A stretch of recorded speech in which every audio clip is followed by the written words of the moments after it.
지금 최근에 3프로 TV 그리고 이제 그 주린이 책, 네, 특히 나온 다음부터 더 많이 바쁘신 것 같아요, 일정이. 네. 그래서 그렇게 바쁘실 것 같은데도 항상 표정이 되게 좋으시더라고요. 네. 성향도 되게 좋으신 것 같고요. 그냥 저는 모르겠어요. 그냥 이게 아니 어느 분이 또 그러더라고요. 요새 장 안 좋은데 막 또 너무 웃고 다니는 거 아니냐 뭐 그런 분도 계시는데 아 그게 뭐 장하고 상관없이 그냥 저는 좀 이게 저는 사실 제가 주식 투자를 사실 못 하거든요. 이게 규제가 좀 있어가지고 저는 이제 정보를 제공하다 보니까 저도 하고는 싶은데 하여튼 이 일이 좀 재밌어요. 저는 방송 자체도 재밌고 그러니까 방송을 하면서 저도 많이 배우거든요. 그러니까 제가 공부를 해야만 이거를 전달을 해드리잖아요. 근데 공부를 하면서 저도 당연히 지식도 많이 쌓여가고 전달을 하니까 이제 확실히 또 내게 되더라고요. 한 번 더.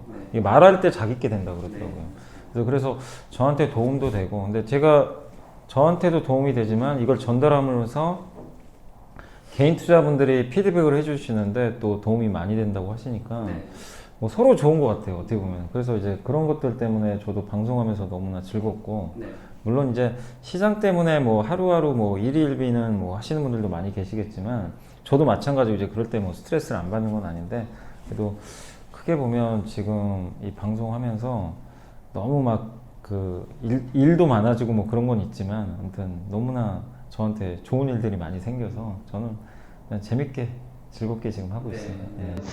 하루는 일과는 좀 어떻게 보내시나요?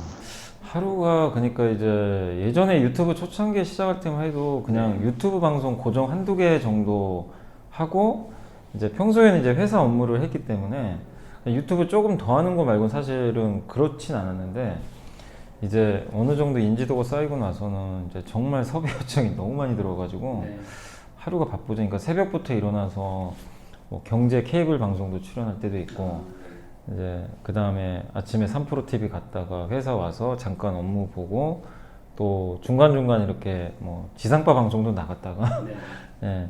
근데 또 제 업무는 해야 되잖아요. 그러면서 중간중간 뭐 공부할 거 하고 그리고 이제 저 이트렌드란 채널에서 마감 시험 하는데 그게 좀 제일 중요하다 보니까 그거 좀 어떤 식으로 오늘 좀 방송할지 그런 것들을 이제 또 준비도 하고 그러면서 하다 보면 그냥 방송 끝나면 6시 반에서 7시 되거든요, 저녁에.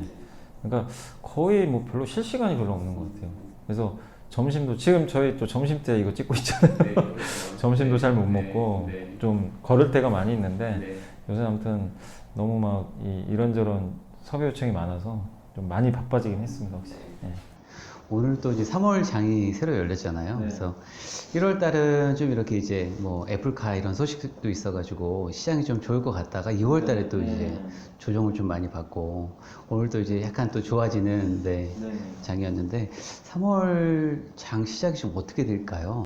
일단 출발은 좋은데 많은 분들이 되게 좀 지금 힘들어 하시는 게 그 갑자기 이제 금리라는 변수가 생겨버리다 보니까 이제 미국의 금리가 급등하면서 한국 증시가 많이 흔들리고 있고 거기다 중국 금리도 많이 흔들려요. 중국도 막 요즘에 유동성을 뭐 회수한다, 뭐 긴축한다 이런 얘기들 계속 나오니까 그거에 발맞춰서 외국인도 막 주식을 많이 팔고 있고 3천을 넘었는데 3천 이상에서 사신 투자자분들은 거의 다 손실이거든요. 지금 수익을 못 내고. 근데 주변에서는 이제 또 그런 얘기들 많이 나오거든요. 이제 장 끝났다. 3천에서 사신 분들은 다 물린다. 그러면 지금 3천이 역사적으로 보면은 현재까지는 고점이잖아요. 누구도 지금 그 3천 이상을 밟아본 적이 없는 상황에서 높은 지수대인데 많은 분들이 그래서 공포감을 너무나 많이 갖고 있어요. 지금 3천 이상에서 내가 진짜 이거 상투 잡는 거 아니냐. 그래서 온갖 불안감들이 지금 시장에 그대로 투영이 되고 있어요. 그러니까 증시 진폭이 되게 엄청 크거든요. 그러니까 지난주 목요일 날 하루 뭐 그러니까 그 수요일 날 증시가 3천 한번 깼다가 3,100으로 다시 100포인트 올랐다가 금요일 날 또 3천 한번 깼다가 오늘 또 올라가잖아요. 그러니까 이건 뭐 누구도 어떻게 할 수가 없는 장인 것처럼 변동성이 좀 너무나 심해서 다들 힘든 상황인데 근데 저는 2월보다는 3월은 좀 좋게 봐요. 이제 그 근거는 뭐냐면 시장을 흔들었던 배경 중에 하나가 금리인데 금리가 좀 진정되고 있고 무슨 얘기냐면 시장이 좀 금리에 약간씩 적응을 할 것 같아요. 그동안 금리가 오르는 거에 따라서 증시가 막 정말 민감하게 반응을 했는데 이제 많은 투자자들이 금리 상승이 나쁜 게 아니라 경기가 좋아지면서 금리가 이렇게 올라가는 거를 조금씩 인지하기 시작하는 것 같아요. 그러니까 지난주에 그렇고 이번 주 들어와서도 미국도 금리가 조금 진정이 됐지만 여전히 높은 수준이거든요. 그럼에도 불구하고 미국의 나스닥의 기술주들은 금리에 되게 취약해요. 엄청나게 빠졌어요. 지난주에 뭐 테슬라도 엄청나게 폭락했고, 근데 금리가 조금 진정되고 금리에 적응이 되니까 테슬라가 하루에 막 6% 급등을 해버리더라고요. 그러니까 그만큼 3월에는 금리에 대한 적응이 좀 시작될 것 같고, 또 연준 의장도 금리에 대해서 지금 당장 올릴 생각이 없다고 분명히 선을 그었거든요. 또 고용 지표가 발표돼 봐야 되겠지만 금리에 대한 이제 리스크가 저는 조금은 완화될 가능성이 좀 높아졌다, 이렇게 좀 보고 있고, 그 다음에 이제 중국에 대해서 말들이 많은데, 중국이 이러다 진짜 금리 올리면 어떡하나, 진짜 그런 얘기가 좀 나와요. 근데 중국이 저는 금리 올리기 어렵다고 보는 게, 물가가 오를 수는 있다고 하더라도 전 세계에서 보면요, 중국이 돈을 제일 많이 안 푼 나라예요.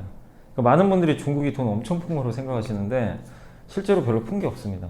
미국이 진짜 많이 푼 거고, 근데 푼 게 없는데 뭘 회수할 게 있어야죠. 많이 풀어야 회수를 하는데 실제로 푼 건 없어요. 근데 다만 이제 중국에서는 부동산이라든가 이런 게 자산 가격이 너무 올라가면 이제 거기에 따른 버블을 우려는 하더라고요. 그래서 한 번씩 조금씩 개입을 하는데, 그거 자체로 뭐 이제 긴축이 시작됐다, 이렇게 보긴 어렵고, 그 다음에 지금 중국의 물가가 이제 막 마이너스에서 플러스로 전환이 되고 있어요. 그런 상태에서 긴축한 적은 단 한 번도 없어요. 그러니까 예전에 물가가 3에서 4%, 5% 이렇게 올랐을 때 금리를 한 번씩 인상했거든요. 근데 이제 막 0% 벗어났는데, 그런 상황에서 금리를 올린다, 그건 저는 쉽지 않다고 봅니다. 그리고 코로나19에서 이제 막 탈출을 이제 막 시작하려고 하잖아요. 그런 상황에서 단지 돈이 많이 풀리고 시장이 많이 올랐다는 이유만으로 전 세계 각국이 갑자기 긴축을 할 것 같지는 않아요. 왜냐하면 지금 자산 가격 버블이 중요한 게 아니고 경기를 일단 살리고 가야 되잖아요. 우리 지금 문재인 정부도 지금 보면 4차 추경 예산안을 오늘 발표한다고 하는데, 거기에 이제 뭐 전 국민은 아니더라도 일부 뭐 자영업자분들 대상으로 위로금 같은 거 이게 편성이 돼 있는 것 같더라고요. 그러면은 긴축을 생각하면 그런 거 줄 수가 없거든요. 돈을 풀 수가 없거든요. 근데 그런 걸 지급한다는 건 일단 경기부터 살리겠다는 거예요. 이건 우리나라뿐만 아니라 미국도 마찬가지인 것 같고, 그래서 그런 걸 종합해보면 시장이 너무 막 그냥 우려감이 컸던 것 같아요, 2월에는. 그러니까 증시는 올랐죠, 경기는 좋아질 건 알겠는데 돈은 회수할 것 같죠. 이 공포감이 그게 달했던 것 같아요. 근데 지금 스탠스를 보면 그렇게 안 가는 그림으로 이제 바뀌고 있어요. 그래서 3월에 뭐 장이 급등한다는 게 아니라 3월에는 좀 변동성이 줄면서 증시가 좀 안정감 찾으면서 투자자분들이 조금 한숨 놓을 수 있는 그런 장이 전개되고, 3월에 이제 그런 과정이 좀 겪고 나면 4월, 5월에는 좀 다시 한번 위가 열리지 않을까. 저는 좀 개인적으로 그렇게 일단 3월은 보고 있습니다. 그 많은 투자자분들이 그 저녁 시간에 이 말씀 자주 들으시잖아요. 너무 걱정하지 마시고요. 네, 네. 좀 참고 기다려 보세요. 네, 2점 이렇게 그 말씀 듣고 되게 많은 좀 위로를 받으시는 것 같아요. 근데 물론 그 말씀도 이제 좋은 그 투자 분석에 의해서 나오겠지만, 그 골드만삭스도 이제 지난달이었나요? 23일 날 그 한국의 그 코스피가 3,700까지 이제 상승할 가능성이 있다, 그렇게 이제 저도 이제 코로나 이후에 지금 시장들이 이제 조금 더 소비가 활성화되고 경기 흐름이 좋아진다고 하면 이 지수들은 더 상향으로 갈 가능성이 높다고 저는 생각하거든요. 네, 좀 개인적으로 좀 어떠신가요? 저도 계속 좋게 보고요. 그러니까 그 주식 시장을 좋게 보는 뭐 이유들이 사실 여러 가지가 있는데, 결국에는 저는 두 가지 같아요. 뭐냐면 이제 사람들의 위험 선호랑, 그 다음에 결국 펀더멘탈이잖아요. 근데 펀더멘탈은 여전히 좋거든요. 그러니까 얼마 전에 그 우리 쉬는 날, 어제죠. 3월 1일 날 그 한국의 수출 데이터가 발표가 됐어요. 2월 달. 근데 조업일수가 3일 더 적었어요. 무슨 얘기냐면 그 2월 달 이번에 그 설 명절이 있어가지고 작년보다 좀 줄었거든요, 일수가. 그런데 9% 증가했어요, 수출이. 일평균은 26% 증가했습니다. 역대 최고라고 하더라고요. 그러니까 일평균 데이터로 그만큼 좋고, 그 다음에 좋게 나온 게 반도체, 2차전지, 뭐 자동차, 스마트폰, 석유화, 우리 한국을 지탱하는 산업들이 다 두 자릿수 이상 수출이 증가했어요. 그러니까 이것만 보면은 우리가 펀더멘털을 의심할 이유가 없는 거예요. 그러니까 지금 지수가 3천 넘어간 거는 당연한 거예요, 사실은. 이 데이터들을 보면 수출이 안 좋은데 3천을 넘어가는 건 사실 말이 안 될 수도 있는데, 근데 지금 벌써 5개월 연속 이렇게 좋은 데이터가 나오거든요.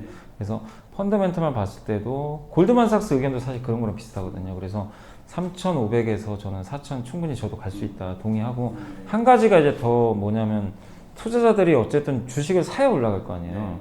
근데 그걸 위험 선호 현상이라고 하는데, 3월 이제 2월 들어와서는 많은 사람들이 하도 이제 저런 금리 얘기 나오니까 금리가 올라가면 주식 투자 메리트가 좀 떨어지잖아요. 그래서 약간 이제 위험 선호 현상이 조금 이제 줄어든 거죠. 그래서 변동성도 커지고 증시도 막 급등락을 했던 건데, 위험 선호 현상은 저는 계속 이어질 수 있다고 봐요. 왜냐하면 외국인의 시각은 물론 좀 더 봐야 되겠지만 우리 한국인들의 지금 시각을 봤을 때 과연 주식 외에 투자할 자산이 메리트가 있는 게 있냐 이거예요. 그러니까 현금은 당연히 안 되고요. 현금은 점점 가치가 계속 떨어지고 인플레 때문에 당연히 안 되고, 지금 1억 원은, 그러니까 제가 이런 얘기를 많이 해드려요. 지금 1억 원은 10년 후에 1억 원이 지금 1억 원하고 같은 가치가 있을지, 근데 10년 후에 삼성전자랑 지금의 삼성전자랑 어떻게 돼 있을지 그 상상을 한번 해보시라 그래요. 그럼 지금 1억 원은 10년 후에 저는 7천만 원까지 빠질 수도 있다고 보거든요. 왜냐면 이 물가 때문에. 근데 삼성전자는 지금 10년 후에 지금이 지금 8만 원이잖아요. 과연 8만 원에 있을 건가? 그 생각을 해보면 훨씬 높은 위치에 있을 것 같아요. 우리가 그냥 상식적으로 생각해봐도. 과거만 돌아봐도. 예, 그죠. 예. 불과 얼마 전만 해도 4만 원대였잖아요, 사실은. 근데 삼성전자 실적이 유지만 된다고 하더라도 그 인플레에 대한 그런 것 때문에 자산 가치가 사실 올라가잖아요. 근데 우리나라, 그러니까 우리가 투자할 수 있는 자산은 되게 많죠. 금도 있고 비트코인도 있고 뭐 물론 현금도 있고, 가장 이제 각광받았던 부동산도 있는데, 부동산 투자가 지금 너무나 어렵잖아요. 그러니까 상담을 받아봐도 세금이나 이런 규제 때문에 하기가 너무 어렵다고 하시더라고요. 그리고 가격적으로도 접근성이 너무 떨어지고, 그러니까 이런 걸 보면 주식이 단기적으로의 변동성이 너무 크니까 사람들이 이랬다 저랬다 할 수는 있지만, 길게 보면 지금 아무리 생각해도 주식 투자 외에 뭔가 우리가 부를 축적할 수 있는 뭔가 자산이 없는 것 같아요. 지금 당장 아무리 봐도. 그래서 그리고 지난 10년 동안 주식은 완전히 소외받았어요. 한국은. 한국 시장에서 투자 자산으로서 주식 투자는 그냥 한마디로 그냥 취급도 못 받던 그런 자산이었는데, 작년에 처음 이제 대접을 받은 거잖아요. 그러면 잠깐 지금 작년 이후로 지금 이제 막 1년 될까 말까 하잖아요. 이게 1년으로 끝날 것 같지는 않다고 생각하거든요. 그래서 저는 적어도 2, 3년 사이클로는 주식의 어떤 위험 선호 현상은 계속 이어질 수 있다고 좀 보고 있기 때문에, 예, 그 두 가지 근거에 의하면 지금 3천 초반도 그렇게 절대 비싼 건 아니다. 그래서 아까 말씀하신 대로 3천 후반까지는 충분히 갈 수 있다고 생각을 하고 있습니다. 가장 현명한 투자 방법이 좀 될 수 있는 것 같다는 생각이 좀 듭니다. 네. 그리고 이제 노력한 만큼 좋은 기업 찾아서 또 이제 투자하면 되니까요. 네. 그 이번에 작년 코로나 거치면서 그 큰 위기이기도 했지만 그 개인 투자자들이 굉장히 스마트해졌잖아요. 많이 똑똑해지죠. 네, 그 전후가 좀 갭이 굉장히 좀 큰 것 같아요. 그래서 실제 증권사에 계시니까 그 느끼시는 체감하시는 그 전후의 좀 차이는 좀 어떠신가요? 아니 근데 진짜 많이 바뀌셨어요. 그러니까 예전에는 성향들이, 그러니까 개인 투자자들 성향은 과거에는 지금 그러니까 뭔가 약간 그런 거 있잖아요. 약간 도박성 성향이 좀 있으셨어요. 투기성. 그러니까 뭔가 거금을 갖고 오셔가지고 몇 개월 안에 승부를 보려는 분들이 되게 많았어요. 그러니까 이제 아무래도 뭐 급등주 찾으시고 뭐 정보 받고 하시는 분도 되게 많아요. 본인은 공부를 안 하세요. 전혀. 근데 요즘에 작년부터 제가 작년 8월에 유튜브 하고 나서 10월, 11월부터 이제 전화도 많이 오고 상담을 많이 했는데 완전히 바뀌었어요. 뭐냐면 일단 여성분들 비중이 압도적으로 높아요. 근데 여성분들 스타일이 아시겠지만 일단 장기 투자가 많아요. 예, 웬만하면. 그리고 허황된 꿈을 바라진 않으세요. 되게 현실적이신 꿈을 꾸시고, 그 다음에 급등주보다는 뭔가 좀 이성적으로 생각했을 때 딱 맞는 투자들 있잖아요. 그래서 삼성전자를 그렇게 좋아하시더라고요. 삼성전자는 망하지 않으니까 뭐 안 되면 자기 자식한테 물려주겠다 이런 분도 많으시고, 대부분이 여유 자금이세요. 급한 자금은 아니고 여유 자금이니까 이거 올해 안에 승부를 봐야 됩니다 이런 자금이 별로 없어요. 뭐 상관없습니다. 뭐 3년? 3년 동안 주가 안 가도 상관없는 분도 되게 많으시더라고요. 그냥 나 묻어두겠습니다. 근데 그런 분들이 이제 들어오시다 보니까 대형주를 일단 선호를 하게 돼요. 예, 왜냐하면 이제 변동성이 작으니까 그런 기업들을 선호하시게 되고, 그 다음에 그 요새 이제 유튜브 채널이 워낙 많이 발달하다 보니까 옛날에는 이런 주식 정보를 알기가 너무나 힘들었잖아요, 사실은. 발품도 팔아야 되고, 아니면 내가 VIP가 되지 않으면 그 리서치 센터장 같은 분을 만날 수도 없어요. 근데 방송에서 만나잖아요, 지금. 그냥 편하게 내가 그냥 집에서 TV로 그 어떤 증권사 애널리스트나 아니면 리서치 센터장이 다 알려줘요. 그걸 무료로 알려주잖아요. 되게 보기 쉽게. 그리고 저 같은 이제 전문가분들도 많이 나와 있고, 근데 그런 정보들을 가감없이 다 알려주니까 공부할 수 있는 환경이 너무 좋아진 것 같아요. 근데 물론 그거에만 의존하시면 안 되는 게, 너무 그 영상 매체로만 듣고 흘리시면 자기 게 절대 안 돼요. 그거를 듣고, 그러니까 만약에 제가 뭐 예를 들면은 삼성전자에 대해서 좋게 얘기를 했어요. 그러면 한 단계 더 나가셔야 돼요. 삼성전자 보고서도 찾아보고, 전자공시 들어가서 뭐 하는 회사인가. 좀 더 자기가 공부를 해보면 좀 더 이제 명확하게 그림이 그려지거든요. 거기에 관련된 책도 읽어보시고. 그렇게 하시면 좋은데, 근데 그런 분들이 되게 의외로 지금 많아지시는 것 같아서 굉장히 긍정적인 것 같아요. 그래서 정보가 예전에는 기관 투자자가 거의 독점하던 시대였는데, 기관의 독점이 없어지고 이게 개인 투자분들도 쉽게 지금 접근할 수 있는 시대가 됐고, 그러다 보니까 투자하기가 너무나 좋아진 거죠. 예. 그래서 그런 환경이 좀 바뀌다 보니까 많은 분들이 요행을 바라진 않고 진짜 합리적으로 투자를 하시는 것 같아요. 그러니까 옛날에 정보가 노출이 안 될 때는 뭐 그 고급 정보를 알아내려고 사람들이 뭐 별의별 발품도 팔고, 그다음에 나만 알고 있어야지 막 그런 게 있었어요. 근데 요즘에 이제 그런 게 없잖아요. 그래서 건전한 투자할 수 있는 문화 환경이 좀 많이 조성된 것 같고, 그러다 보니까 그 부분도 우리나라 증시가 작년에 좋았던 부분이었던 것 같아요.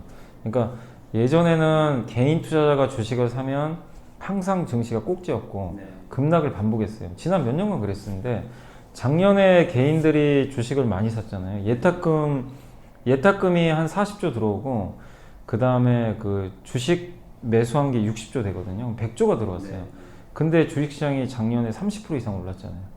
그러니까 그러니까 과거에 어느 걸 찾아봐도 개인이 매수해서 제가 올라간 적 거의 본 적이 없거든요. 그러니까 개인들의 이런 건전한 문화, 그러니까 투자 현상이 이런 어떤 우리나라 증시의 어떤 한 단계 또 재평가를 좀 이루었던 좀 계기가 아닌가. 근데 더 긍정적인 건 이게 끝이 아니고 아직도 좀 시작인 것 같아서 저는 좀 더 기대를 하고 있습니다. 네.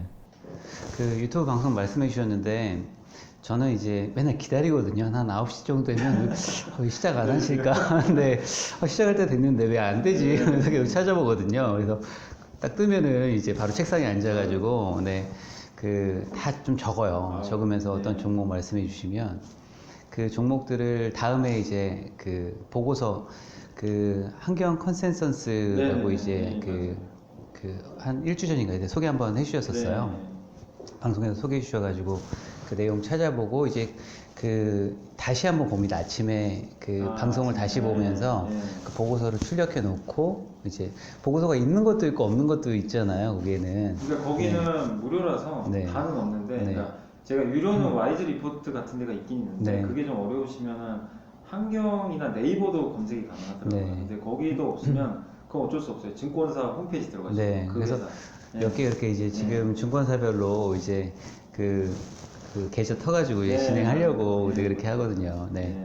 근데 그런 지금 아까 큰 흐름을 만들어준 채널이 또 유튜브가 확실한 거고, 제가 보기에는 이트렌드에 지금 염승환 저자님이 그 저녁마다 이제 하시는 그 방송들이 뭐 증권 현황도 분석해 주시고 뉴스 소개도 해 주시고, 그다음에 좋은 보고서 소개 같이 해 주시잖아요. 저는 되게 좋다고 보거든요. 그래서 주변에 많이 소개도 하는데, 궁금한 게 그 저녁 방송을 어떻게 하게 되셨는지 우선 좀 궁금하고요. 그러니까 그것도 되게 우연히 하게 됐는데, 사실 이제 제가 지금 방송에서 하는 거는 어떻게 보면 이제 방송으로 이제 얘기를 이렇게 하는 거지, 그 업무는 계속 하고 있던 업무예요. 그러니까 방송을 안 했다 뿐이지, 저도 이제 영업을 하니까 저희 이제 고객분들 대상으로 해서 보고서 같은 것도 요약해서 드린 적도 있고, 그 다음에 그날 뉴스 같은 것도, 아니면 이제 뭐 오늘 어떤 식으로 대응해야 된다 하고 있던 건데 이제 유튜브를 하게 되면서 그걸 방송으로 제가 이제 보여주게 된 거죠, 어떻게 보면. 근데 이제 사실 방송을 처음 할 때는 그것도 진짜 우연인데 뭐 3프로 TV 같은 경우는 그 섭외가 들어왔고요, 직접 이제. 왜냐면 뭐 약간 개편한다 그래가지고 저보고 이제 시황 방송을 맡아달라고 한 거고, 저녁 방송은 이제 그 저희 회사랑 이제 그쪽 그 이트렌드 쪽하고 계약을 맺었어요. 그래서 제가 뭐 그 이제 콘텐츠를 제공하는 거죠.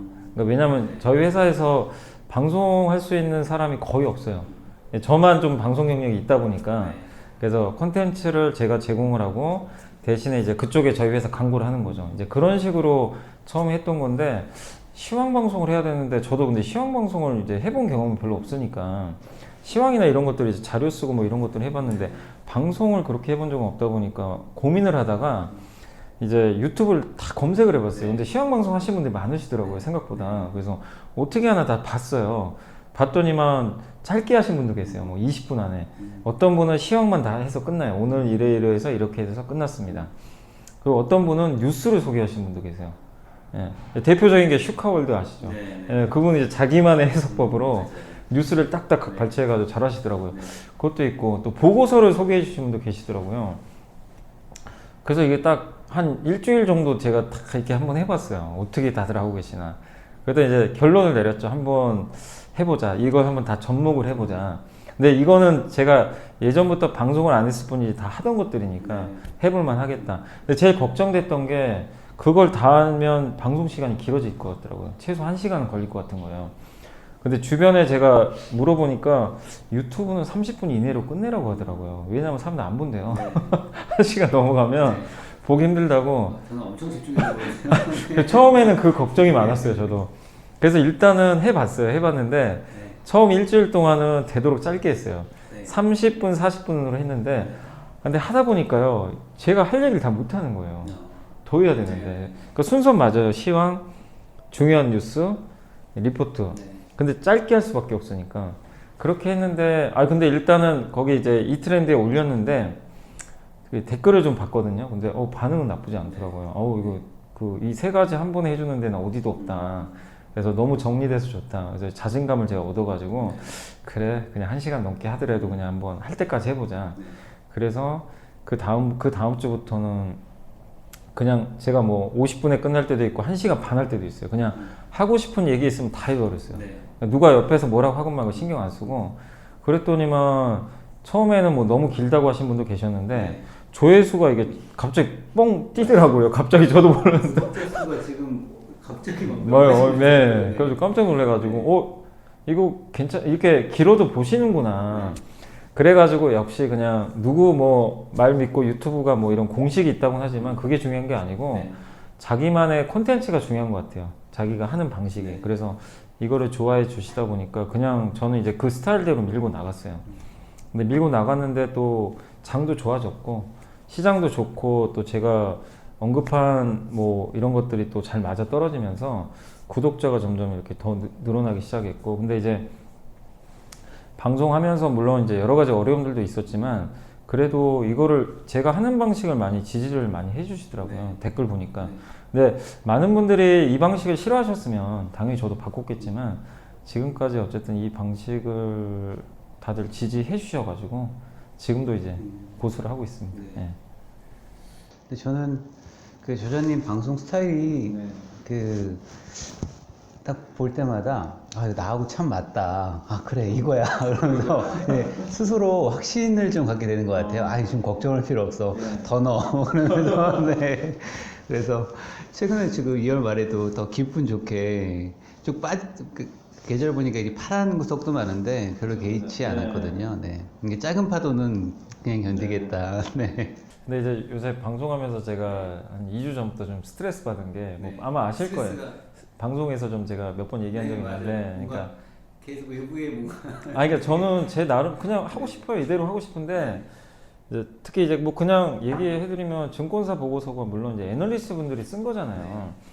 쓴 거를 제가 이제 소개해드리는 건데 그게 물론 이제 어떤 애널리스트 분들은 기분 나빠하실 수도 있어요. 저는 뭐 충분히 그건 공감합니다. 왜냐하면 내가 열심히 쓴 걸 왜 이거를 뭐 다 알려줘가지고 뭐 본인 인지도 올라가는데 쓰느냐 이런 분도 계시고 또 어떤 애널리스트는 고맙다고 하시는 분도 계세요. 왜냐하면 묻힐 뻔한 보고서가 제가 이렇게 소개해줘가지고 연락이 많이 온대요. 세미나도 많이 잡히고 그래서 되게 저를 좋게 생각하시는 분도 계세요. 그러니까 다 다른데 저는 이제 생각이 뭐냐면 이게 지적재산권을 당연히 전 인정합니다. 그래서 출처도 다 밝히고 다 나와 있잖아요.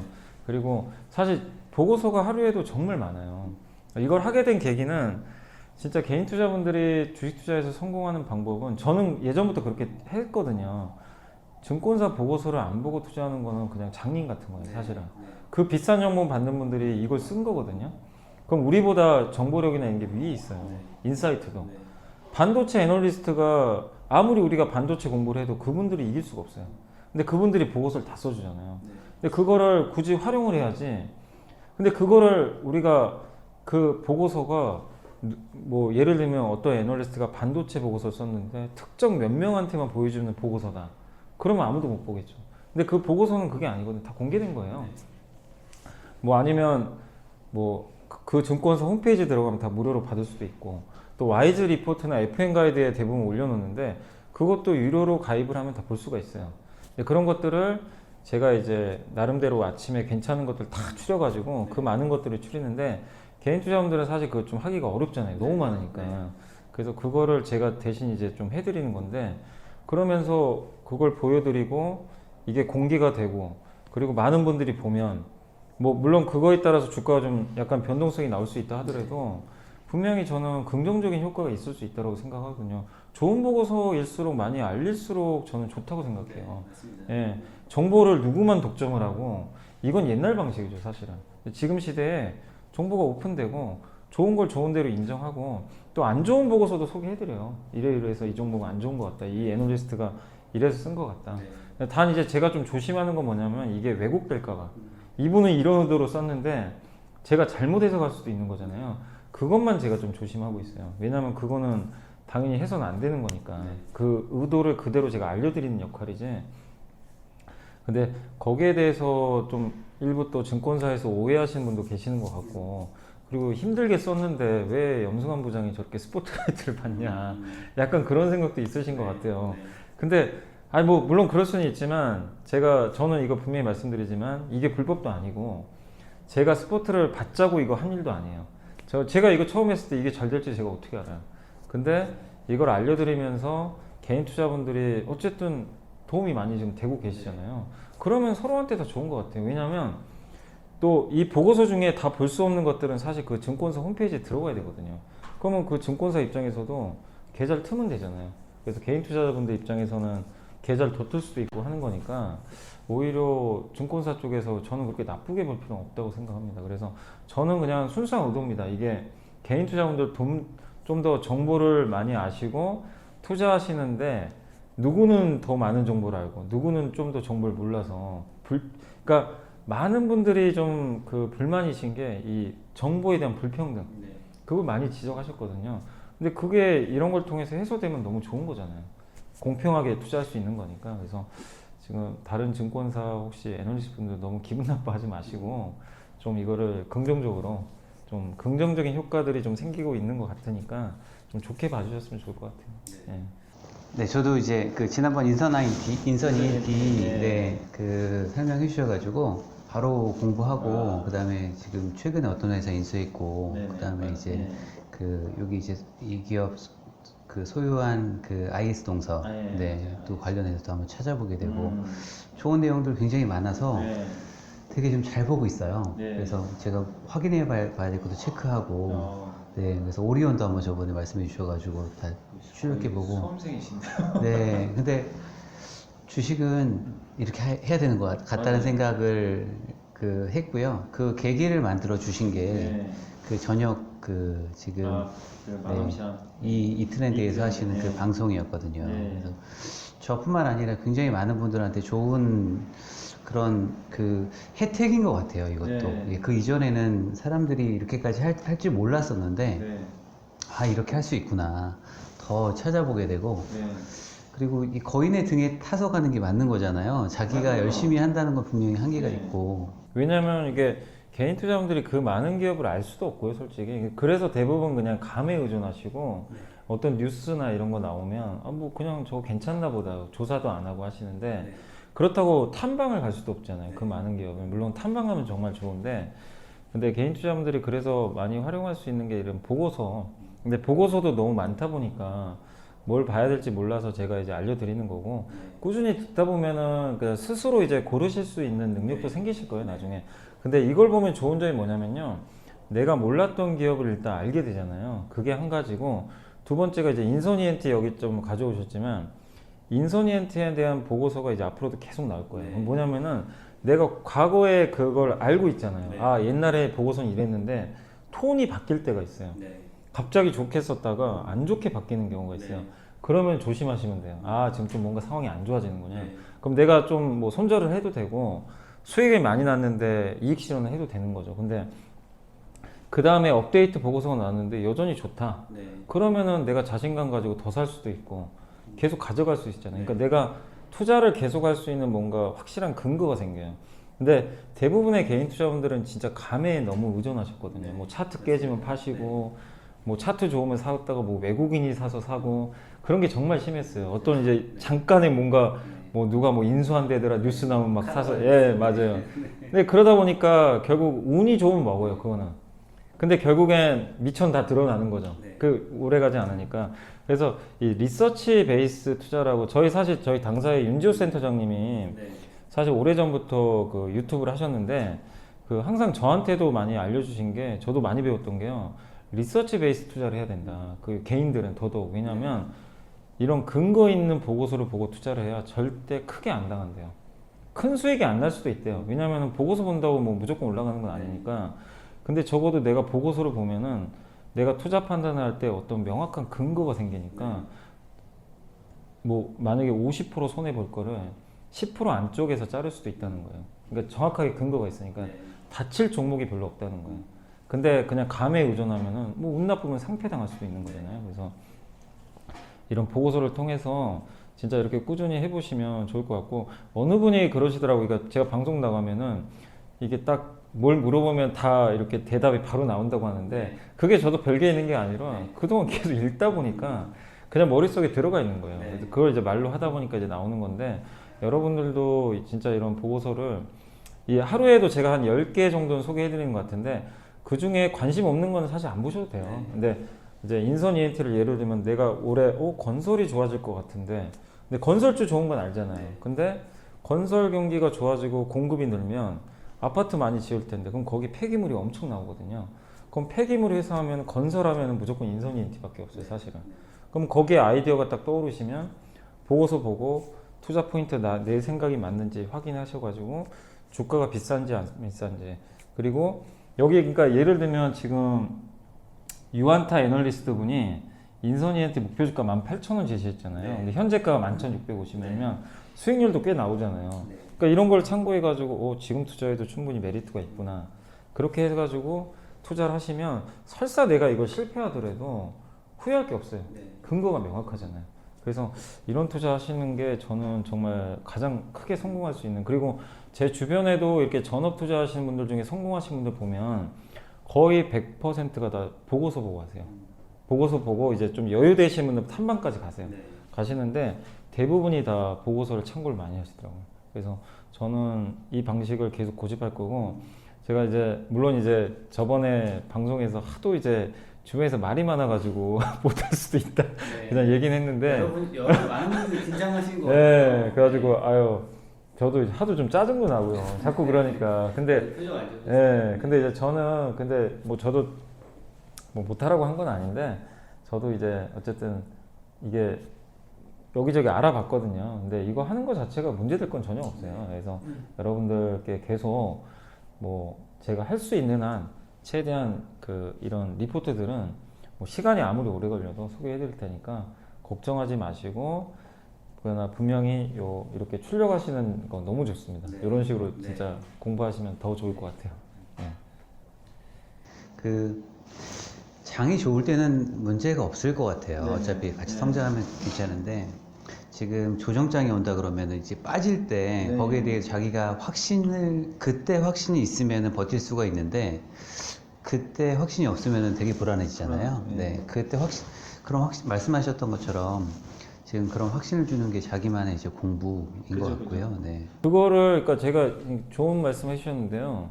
이거를 자기가 공부를 해놓으면 지수 때문에 지수가 급락하면 어쩔 수가 없어요. 다 빠져요. 그거는 어쩔 수 없습니다. 아무리 좋은 기업도 지수 급락할 때 기업의 가치가 아무런 변화 없이 그냥 꾸준히 좋아지고 있는데 주가만 폭락하는 경우가 있어요.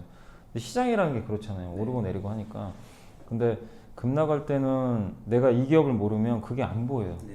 그러니까 이거죠. 내가 오늘 지수가 3% 빠졌는데 내가 가진 기업이 7% 빠졌어요. 예를 들면. 근데 내가 이 기업을 모르면 일단 던질 가능성이 굉장히 높아요. 불안하니까. 이거 뭔가 문제 있다. 근데 이 기업을 정확히 알고 계시면 뭐 회사에 전화도 해보겠죠. 문제 없는지. 뭐 아니면 보고서도 찾아보시고. 그러면은 7% 빠진 걸 겁낼 게 아니라 아 시장 때문에 좀 빠졌구나. 그러면 오히려 더 살 수도 있는 거거든요. 저가 매수. 예. 근데 확실히 제가 상담을 해봐도요. 공부가 되신 분들은 이미 멘탈이 강해요. 자기가 잘 알기 때문에.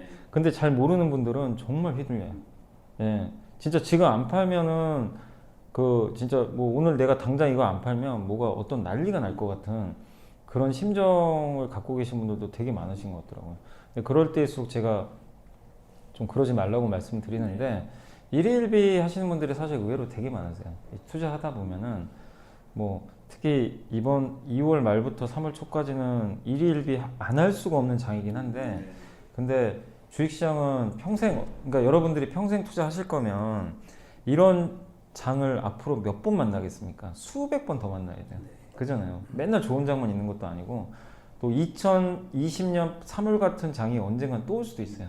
그죠? 어마어마한 폭락장이. 지금은 아니더라도. 근데 그럴 때마다 이렇게 휘둘려 버리시면 결국 지금 아무리 잘 벌어도 다 까먹게 돼 있거든요. 그래서 더더욱 기본으로 돌아가서 공부하는 습관, 그러니까 지금 얼마 버느냐가 더 중요한 것 같진 않아요.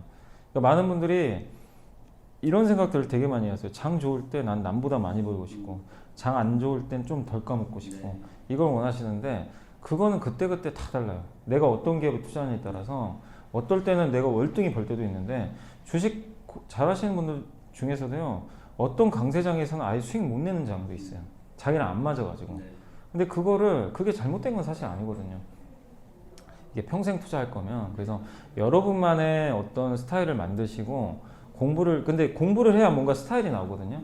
내가 잘하는 게 이쪽이구나.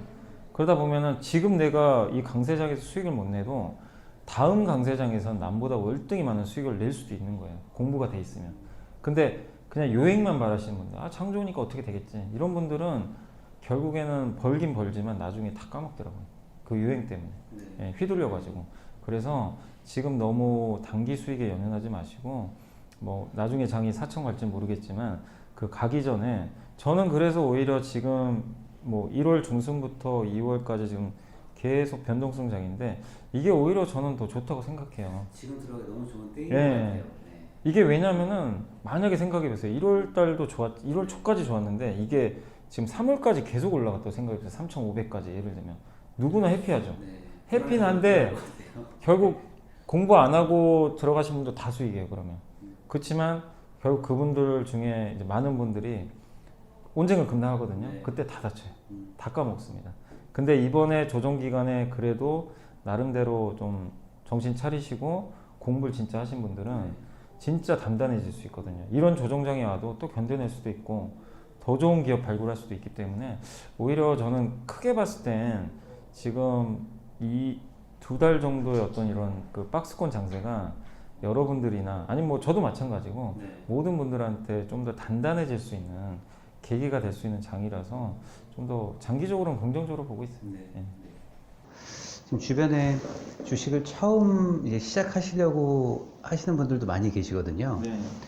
그러니까 저한테도 이제 제가 이제 뭐 열심히 저도 공부한다고 하니까 많이 좀 물어보세요. 그럼 저는 관심 있는 주식 한 주만 먼저 사가지고 보고서와 같이 공부하면서 흐름을 보고 나한테 확신이 생기면 그때 이제 본격적으로 들어가라라고 저는 그렇게 얘기를 하고 있어요. 근데 이제 많이 지금 책에서도 이제 정말 좋은 내용들 많이 담겨 있지만, 그 정말 지금 계속 금요일 날에는 저녁 때 이제 또 그 종목 분석 같이 해주시잖아요. 종목 분석 하시면서 또 새로운 거 많이 느끼셨을 것 같아요. 그 처음 주식 시작하시는 분들한테 이렇게 접근했으면 좋겠고 이 원칙은 좀 꼭 지켰으면 좋겠다 라고 하는 내용이 좀 있을까요? 그러니까 이제 처음 하시는 분들은 이제 사실 준비가 안 되신 분들이 많고, 사실 보면은 주변에서 주변에서 한다고 하니까 자꾸 이제 나도 한번 해봐야지, 그런 것들 때문에 하시는 분들이 많은데, 처음 할수록 그러니까 제일 좀 말씀드리면 급하게 좀 안 하시면 좋겠어요. 그러니까 오늘 안 사, 그러니까 돈을 갖고 오시는데 오늘 무조건 사야 되는 거예요. 막 장에 오르던 내리고 그런 분들이 되게 많으신데, 사실 크게 보면 별것도 아닌 거거든요. 예, 며칠 늦게 사는 별 의미 없습니다. 근데 그 전에 내가 준비를 하고 들어가야 되는데, 그거 없이 그냥 삼성전자 좋아 보여요, 현대차 좋아 보여요, 이런 분들이 계세요. 근데 그러지 마시고, 그런 것들을 내가 투자하기 전에 이런, 예를 들면 스마트폰 하나라도 사기 위해서 진짜 검색들 많이 하시잖아요. 조금이라도 싸게 사려고 얼마나 그 노력들을 많이 하십니까?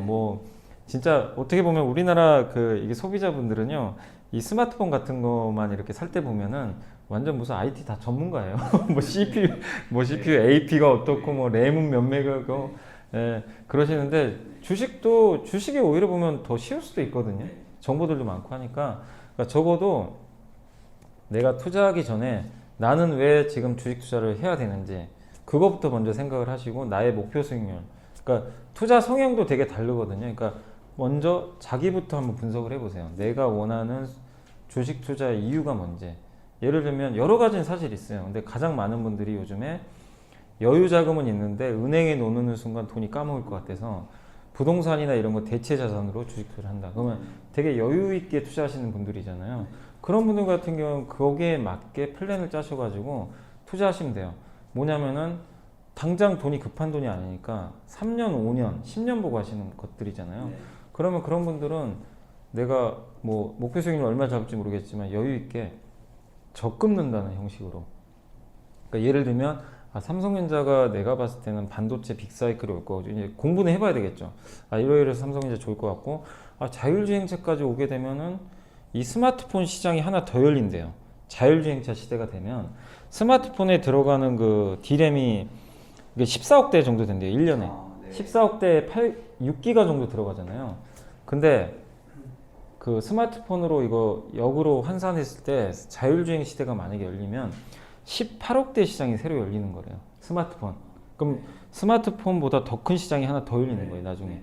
그럼 D램이 엄청나게 있을 거 아니에요. 그러니까 그것까지 생각을 했을 때 삼성전자는 확실하겠구나. 아니면 하이닉스도. 그러면 내가 한 5년 보고 투자를 해야 되겠다. 근데 단기적으로의 주가가 막 왔다 갔다 하잖아요. 그러면은 내가 플랜을 짜는 거죠. 나는 한 달에 얼마씩 무조건 사겠다. 그런 것도 되게 좋은 방법이에요. 이게 변동성을 줄여요. 내 월급에 얼마, 아니면 내 여유 자산이 내가 지금 1억이 있는데 나는 한 달에 무조건 500만 원씩 사겠다. 그럼 20번 살 수 있잖아요.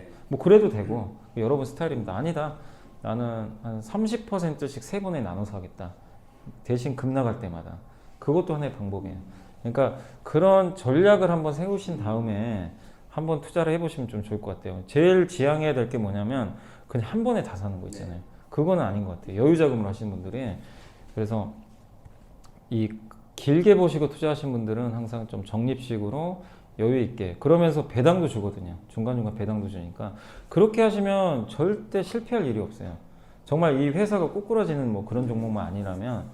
예, 그래서 그런 식으로 전략을 세우시고, 그 다음 당연히 기업 공부해야 되겠죠. 이런 보고서나 유튜브 보셔도 좋아요. 요새 유튜브에서도 그 증권사 보면은 리서치 센터에서 얼마 전에 미래에셋 대우의 박현주 회장님, 그 유명하신 분이 직접 알려주시더라고요. 나오셔가지고 이렇게 해야 된다.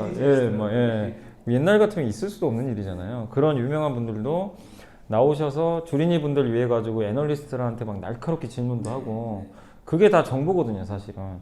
그런 거 다 캐치해서 메모해 놓으시고, 그 다음에 이제 아까 인서니엔티 말씀드렸지만 그런 것처럼 보고서 나오면 메모해 놓고, 지금 어떻고 이제 계속 추적을 하는 거죠. 항상 꾸준히 업데이트하면 돼요. 삼성전자도 영원하진 않거든요. 삼성전자를 내가 5년 보고 투자했는데 중간에 삼성전자가 내가 생각한 거랑 반대로 갈 수도 있어요. 그러면 이제 그때는 좀 정리하는 거고. 그러니까 그런 식으로 보고서를 꾸준히 보면서 업데이트 하시고, 그리고 마지막으로 하셔야 될 게, 기본적으로 그래도 알아야 될 공부가 있어요. 이 책에도 뭐 이쪽 보셔도 좋지만 재테크도 좋지만 기본적으로 그 특히 재무제표는 좀 볼 줄 알아야 돼요. 아무리 이게 주식시장에서 뭐 정보가 많고 하더라도 내가 이 회사의 재무는 볼 줄 알아야지 이 회사가 안전한지 좀 이 회사는 좀 리스크 있는지 본인 스스로 판단할 수 있어야 되거든요. 그래서 주식 재무제표에 관련된 책들이 되게 많이 있어요. 그래서 그 중에 하나 정도 선택하셔가지고 여러분들이 공부를 좀 해놓으시면 어렵진 않아요, 되게. 그러니까 회계사처럼 공부할 필요는 전혀 없거든요. 주식에서 보는 건 좀 달라요. 그래서 그 정도 해놓으시면, 그러니까 재무제표는 약간 나의 그 약간 방패 같은 거죠. 주식 투자하는 데 있어서 큰 손실을 방지해주는 방패 역할도 할 수가 있거든요. 그래서 그런 식으로 천천히 공부를 하시면서 투자하시고, 그 다음 마지막으로 항상 상상력을 좀 많이 발휘해 보세요. 이게 제가 방송에서 많이 얘기하잖아요. 그러니까 재미있어요. 저는 그런 거 상상해 보니까. 제가 요새 많이 하는 얘기가 방송에서도 몇 번 얘기했지만 지금 저기 밖에 보면 차들이 많이 다니잖아요. 근데 저 차들이 다 지금 내연기관차잖아요. 근데 100년 만에 처음으로 지금 전기차로 바뀔 거란 말이에요. 수소차는. 근데 그거 생각해 보면 저게 다 지금 돈으로 보이는 거예요. 저게 전기차로 바뀌면 어떻게 될까. 저기에 뛰어든 회사들은. 그래서 현대차 같은 것도 지금 하고 있잖아요. 그 사업을. 근데 많은 분들이 당장은 눈에 안 보이니까 좀 아이 저건 뭐 아직 먼 거 아니야 막 이렇게 생각해서 투자를 안 하려고 하시는데, 예전에 애플 스마트폰 나왔을 때 기억하시죠? 그때도 비슷했어요. 이제 스마트폰 나와서 저도 누구나 알고 있었어요. 아 이거 스마트폰 써본 순간 바뀌겠다. 근데 바로 바뀌진 않잖아요. 몇 년의 시간 지난 다음에 천천히 바뀌었죠. 그 다음에 이렇게 늘어났잖아요. 근데 그거를 캐치하시고 먼저 투자하신 분들은 엄청난 수익을 냈죠, 사실은. 삼성전자 투자하신 분도 마찬가지고. 그때 갤럭시 성공해가지고 주가가 엄청 올라갔잖아요. 관련 부품 회사들도 마찬가지고. 그러니까 뭔가 거대한 산업의 변화가 시작되는 초기 국면이라면 그 변화가 시작됐을 때 먼저 투자를 해놓으시면, 이거를 근데 짧게 하면 안 되겠죠, 당연히. 그러면은 진짜 어렵지 않게 수익 낼 수 있거든요. 사실 테슬라에 투자하신 분들도 테슬라에 대한 가치도 물론 있지만 이 전기차 시장이 언젠가 커질 걸 믿고 1등 기업인 테슬라에 저는 투자를 했다고 생각을 하세요. 절대 망하지 않을 것 같고. 근데 그 결실이 이제 나오기 시작하는 거거든요. 지난 몇 년간 고생은 했지만. 근데 그래서 결국 크게 길게 보신 분들이 거의 이기게 돼 있어요. 근데 왜 수익을 못 내냐면 중간중간에 너무 변동성이 크니까 이걸 못 견디시더라고요. 내가 아무리 확신을 가져도 중간에 또 손해보는 경우도 발생하고 그럼 팔아버리게 되거든요, 사람이. 그래서 주식 투자로 많은 분들이 큰 수익을 못 내는 이유 중에 하나인데, 근데 지금부터라도 여러분들이 큰 사이클에 시작된 그런 뭐 빅사이클 산업이라고 그러나요?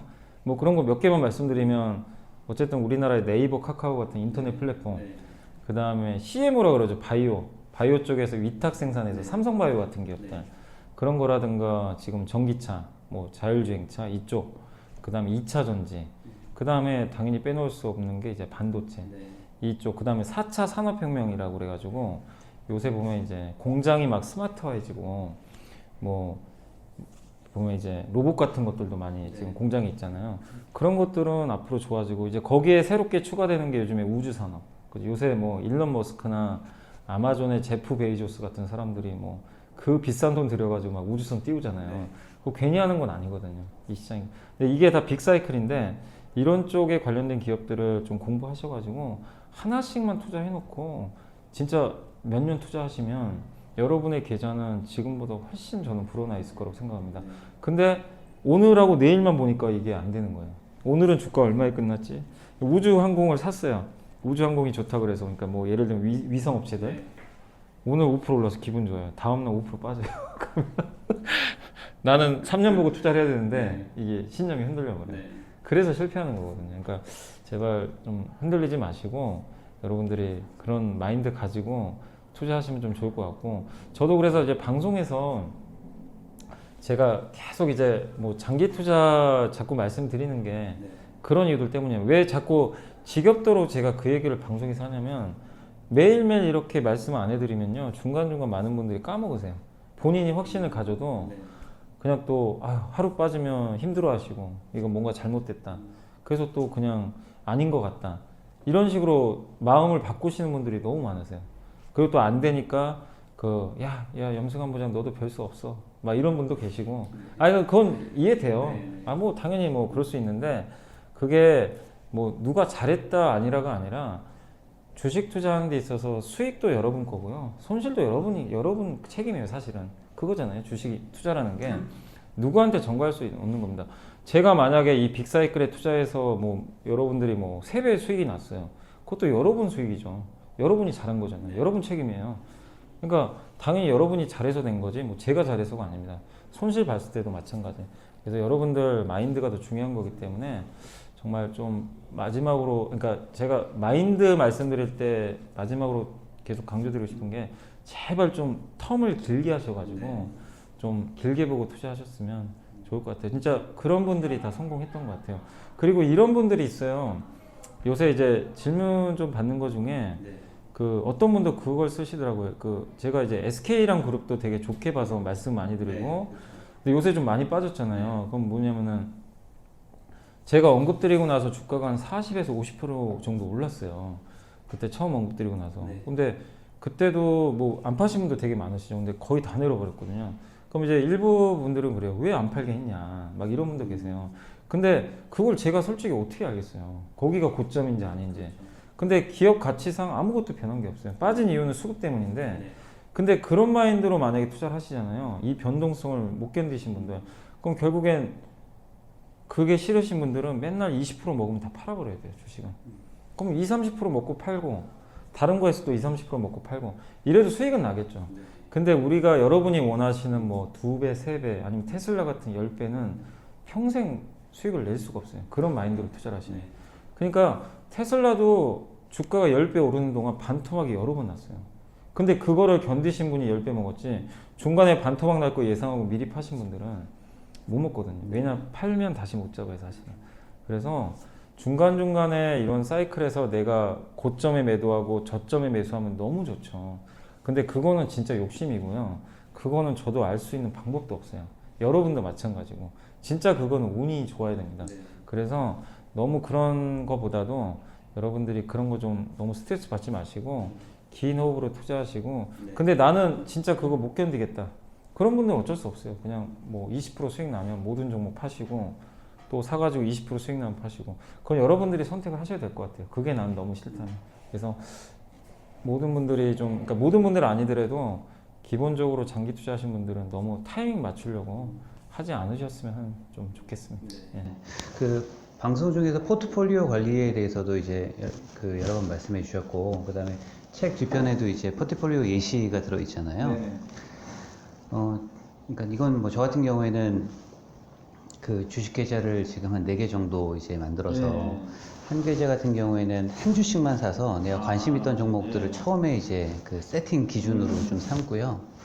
두 번째 계좌 같은 경우에는 진짜 뭐 카카오나 네이버처럼 진짜 오래갈 기업들, 그 기업들은 그냥 꾸준히 모아놓는, 그 계좌를 활용하고 세 번째, 네 번째는 이제 그 어떤 기간이 왔을 때 어떤 산업별로 이제 뭐 2차 전지가 언제까지 활성화되고 그러면 언제 정도까지 내가 가지고 있겠다라고 해서 그런 주식 계좌가 하나가 있고 마지막 계좌는 수익률 계좌입니다. 네, 그래서 변동성이 좀 심하거나 뭐 제약 바이오 같은 것들, 그렇게 나와서 이제 한 뭐 15%나 20% 올라갔으면 그때는 판다. 네, 그렇게 계좌를 좀 활용하는데 그것도 포트폴리오 이제 하나의 관리에 좀 저 같은 경우에 좀 예시인데. 이게 금액이 많아질수록 포트폴리오 관리가 제일 중요한 것 같더라고요. 그죠. 네, 그래서 정말 그 처음에 들어갔을 때 포트폴리오하고 그다음에 좀 어느 정도 이제 금액이 개인별로 차이는 있겠지만 투자됐을 때 포트폴리오 관리를 좀 어떻게 하는 게 좋은지. 근데 저는 사실 이제 처음 하실 때부터 그러니까 오히려 좀 이제 기간이 오래 걸릴수록 그러니까 만약에 내가 경험이 많아지고 이제 연차가 늘어나고 주식 경험이 많아지시면 그때는 좀 압축 투자를 하시는 게 좋아요. 이제 왜냐면 내가 알잖아요. 또 감이라는 것도 사실 생기기도 해요. 그러니까 어떻게 1년 중에 몇 번 이렇게 하시다 보면요. 이 기업은 무조건 갈 것 같다라는 기업이 보일 때가 있어요. 근데 그거는 초보 투자자분들한테는 절대 안 보여요. 어느 정도 경험이 있는 분들이 그럴 때 이제 그쪽에 왕창 싫거든요. 실제로 그렇게 해서 수익 내신 분도 많으시고 근데 처음 하시거나 경험이 많지 않으신 분들은 되도록 저는 이제 방송에도 언급했지만 10개로 일단 무조건 분선해야 된다고 생각해요. 1에서 10까지. 왜냐면 한두 기업에 집중을 했을 때 예를 들면 지난 1월달 아니면 작년 12월처럼 강세장에서는 내가 삼성전자든 뭐 정말 좋은 기업들을 주도주를 집중하면 엄청난 수익이 나겠죠. 네. 그럼 오히려 그땐 좋을 수 있는데 이런 2, 3월 변동성장이 오면 집중 투자가 오히려 화가 돼요. 네. 왜냐면은 지금 최근에 성장주가 많이 빠졌잖아요. 근데 그 전에 성장주만 갔어요. 네. 근데 그걸 그대로 갖고 있는 분들은 계좌가 좀 많이 훼손되죠. 네. 근데 반대로 성장주가 빠지니까 좀 못난이 기업들이 많이 가잖아요. 뭐 이렇게 철강, 조선 아니면 백화점, 뭐 화장품 이런 것들은 얘네가 빠지니까 올라간단 말이에요. 근데 이미 그거를 제가 방송에서도 그래서 여러 번 그걸 언급했던 게 너무 성장주가 비싸지니까 약간 일부 포트도 좀 못난이도 사야 된다. 네. 뭐 한두 종목이라도 이게 비중을 좀 이렇게 분산시켜라 말씀드린 게 갑자기 내가 모르는 상태에서 어느 날 이게 갑자기 바뀌어요. 누구도 언제 바뀔지 알 수가 없어요. 근데 그거를 확인하고 하는 순간 이미 늦어버려요. 그래서 특히 초보 투자자분들은 10종목 정도 한 종목 그러니까 한 종목당 10% 정도씩 사는 거죠. 그렇게 해서 골고루 사보는 거예요. 네. 물론 이제 이런 건 있죠. 내가 성향이 좀 나는 공격적이다 하시면 성장주를 한 70%. 예를 들면 70%를 뭐 반도체, 2차 전지, 일부 바이오, 뭐 아니면 인터넷, 뭐 게임, 뭐 자동차 이런 대표 성장주로 하나씩 딱 사보는 거고 네. 그 다음에 일부 종목을 이제 좀 변동성을 줄여야 되니까 뭐 배당주 있잖아요. 뭐 은행주나 네. 뭐 보험주나 배당 많이 주는 아니면 이제 대표적으로 배당 많이 주는데 못 올라갔던 좀 뭐 KTNG 같은 음식료 네. 이런 걸로 일부 편입을 해놓는 거예요. 예. 그러면은 이제 7대3 정도의 비중으로 해가지고 이렇게 하시면 이 종목이 또 많으니까 업종별로 골고루 사야죠. 그리고 유의하실 게 한 업종에 막 여러 개 사면 안 돼요. 그러니까 LG화학사하고 삼성 SDI고 SK이노 세 개 사시는 분이 그건 아니에요. 그거는 그러지 마시고 그 중에 하나만 네. 딱 한두 개만 사시는 게 맞고 그렇게 해서 분산을 하시다 보면은 이제 또 이제 시간이 지나면서 본인이 알게 돼요. 네. 이런 장에서는 이런 게 움직이는구나. 자기 포트 보면서 네. 지금 이렇게 금리가 오르니까 내가 가지고 있던 못난이 은행주가 가네. 경험이 쌓이는 거예요. 네. 근데 내가 안 갖고 있으면 관심 안 갖게 되거든요. 그렇게 하면서 포트를 다변화하면서 한쪽에 너무 치우치지 않으면 증시가 어쨌든 올라가는 이렇게 우상향 하면은 뭐 엄청난 수익은 아니더라도 어쨌든 이게 서로 완충 역할을 하면서 꾸준하게 수익이 나요. 네. 변동성을 줄이면서. 그리고 반대로 나는 조금 성향이 안전지향적이다. 그러면은 성장주 비중을 좀 줄여야죠. 성장주를 3. 네. 나는 배당받는 게 너무 좋다. 그럼 7을 이쪽으로 실는 거예요. 네. 그러니까 뭐 은행주 하나, 보험주 하나, 뭐 아까 KTNG 같은 거 하나, 포스코도 배당 같은 거 많이 주잖아요. 네. 그리고 삼성전자도 의외로 많이 줘요. 삼성전자 나는 시세 차익보다 배당 노리고 사겠다. 그럼 삼성전자도 배당주로 하나 딱 놓고 그 다음 나머지 3을 좀 변동성이 큰 거 있죠. 뭐 2차 전지나 일부 바이오 중에 내가 괜찮아 보이는 거. 이거는 너무 변동성이 커도 상관없어요. 왜냐면 근데 변동성이 크다는 건 또 위로 갔을 때도 굉장히 좋은 거니까. 근데 이렇게 됐을 때 장점이 설사 이 성장주가 막 부러져도 내 전체 계좌에서는 큰 영향이 없어요. 이쪽이. 왜냐면은 이쪽이 완충제 역할을 해주니까. 그렇기 때문에 여러분들이 그 각자 성향에 맞게 내가 조금 공격적인지 아니면 나는 너무 위험을 극도로 싫어하는데 주식 투자 안 할 수 없으니까 하는 분이라면 후자의 방식으로 한번 좀 포트를 구성하셔가지고 하시는 게 좋습니다. 정답이 없기 때문에 이런 식으로 운영을 한 몇 년 해보세요. 그러다가 자기 성향이 이제 확실히 알게 돼요. 그럼 그때 가서는 좀 분산 투자했던 걸 조금씩 줄여놓고 확실하게 보이는 쪽에 좀 더 집중하는 거죠. 그럼 그때 가서 뭐 해도 되거든요. 내가 능력이 되니까. 근데 능력이 안 되는데 공부도 안 돼 있는데 뭐 예를 들면 인선이엔티 염성환 부장이 너무 좋다고 하니까 그냥 100% 나서가지고 근데 만약에 이게 내 생각과 반대로 가면 어떡합니까? 제가 어떻게 알아요? 주가라는 건 누구도 몰라요. 예, 그래서 제가 괜히 분산 투자하라는 게 다른 게 아니라 그런 식으로 하면서 조금 경험치 올려보시고 여러분들이 지금 올해 내년만 투자할 게 사실 아니잖아요. 만약에 지금 연세가 40대, 50대, 뭐 예를 들면 60대이신 분까지 쳐도 최소한 여기서 20년, 30년은 더 투자할 수가 있거든요. 그러면은 지금 1, 2년은 아무것도 아니에요. 따지고 보면은. 근데 앞으로 20년 후에 내 계좌가 어떻게 될지가 중요하잖아요. 그러면 지금부터라도 이런 것들을 하시면서 본인의 성향, 스타일 파악해 보시고 아, 분산 투자가 이래서 좋구나. 이런 것도 경험해 보시고, 아, 이 섹터들은 어떨 때 움직이고 계속 경험이 되는 거예요. 그러다가 이제 나중에 실력이 업그레이드 됐을 때 집중 투자로 수익률을 이제 그때그때 극대화하시면 되는 거거든요. 그래서 좀 순서를 밟아 나가시면 좀 좋을 것 같아요. 저는 방송 중에서 이제 그 저자님 말씀하신 그 종목 마지막에 말씀하실 때, 더 나쁠 게 없죠. 그 말이셨거든요. 그래서 그 제 뭐 경험에 SOE라고 그때 이제 이제 제주도 카지노 사업 때문에 롯데 관광개발 같이 말씀을 해주셨어요. 근데 제가 봐도 제 생각에 저도 이제 같은 생각을 좀 하고 있어서 그래 이건 좀 해야 되겠다라고 해서 저도 일부 주식을 사놨었는데 지금 말씀하셨던 것처럼 지금 나머지 주식들은 빠지는데 이 친구들은 올라가더라고요. 네, 오늘 보니까 뭐 롯데관광개발은 32% 정도 올라갔더라고요. 제가 산 시점에서. 그래서 제가 2월 달 말에 했던 게 이제 그 리밸런싱 말씀하셨잖아요. 주식을 이제 기아차가 제 생각보다 많이 빠져가지고, 네, 기아차로 많이 올랐거든요. 네. 그 이제 올랐던 걸 빼가지고, 기아차로 바꿔가면서, 아, 그래. 이거는 참 괜찮다, 잘했다라는 생각이 좀 들었었는데, 이런 조정장일 때, 리밸런싱 하는 좀 그 기준이나 어떤 뭐 도움말 같은 게 좀 있을까요? 근데 이 조정장에서는 다 빠져요, 웬만하면. 사실 근데 이번 장이 좀 특이했던 게, 사실 조정장이라고 하기 힘든 게, 그 조정장이, 그러니까 급락장은요, 모든 섹터가 다 빠져요.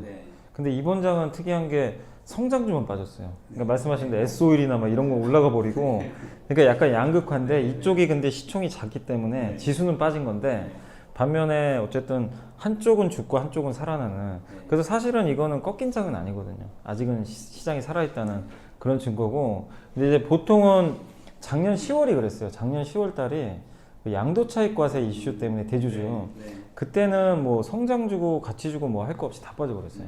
웬만한 뭐 2차전지 대장주도 고점 대비해서는 30%씩 빠지고, 그때 삼성전자도 되게 안 좋았잖아요.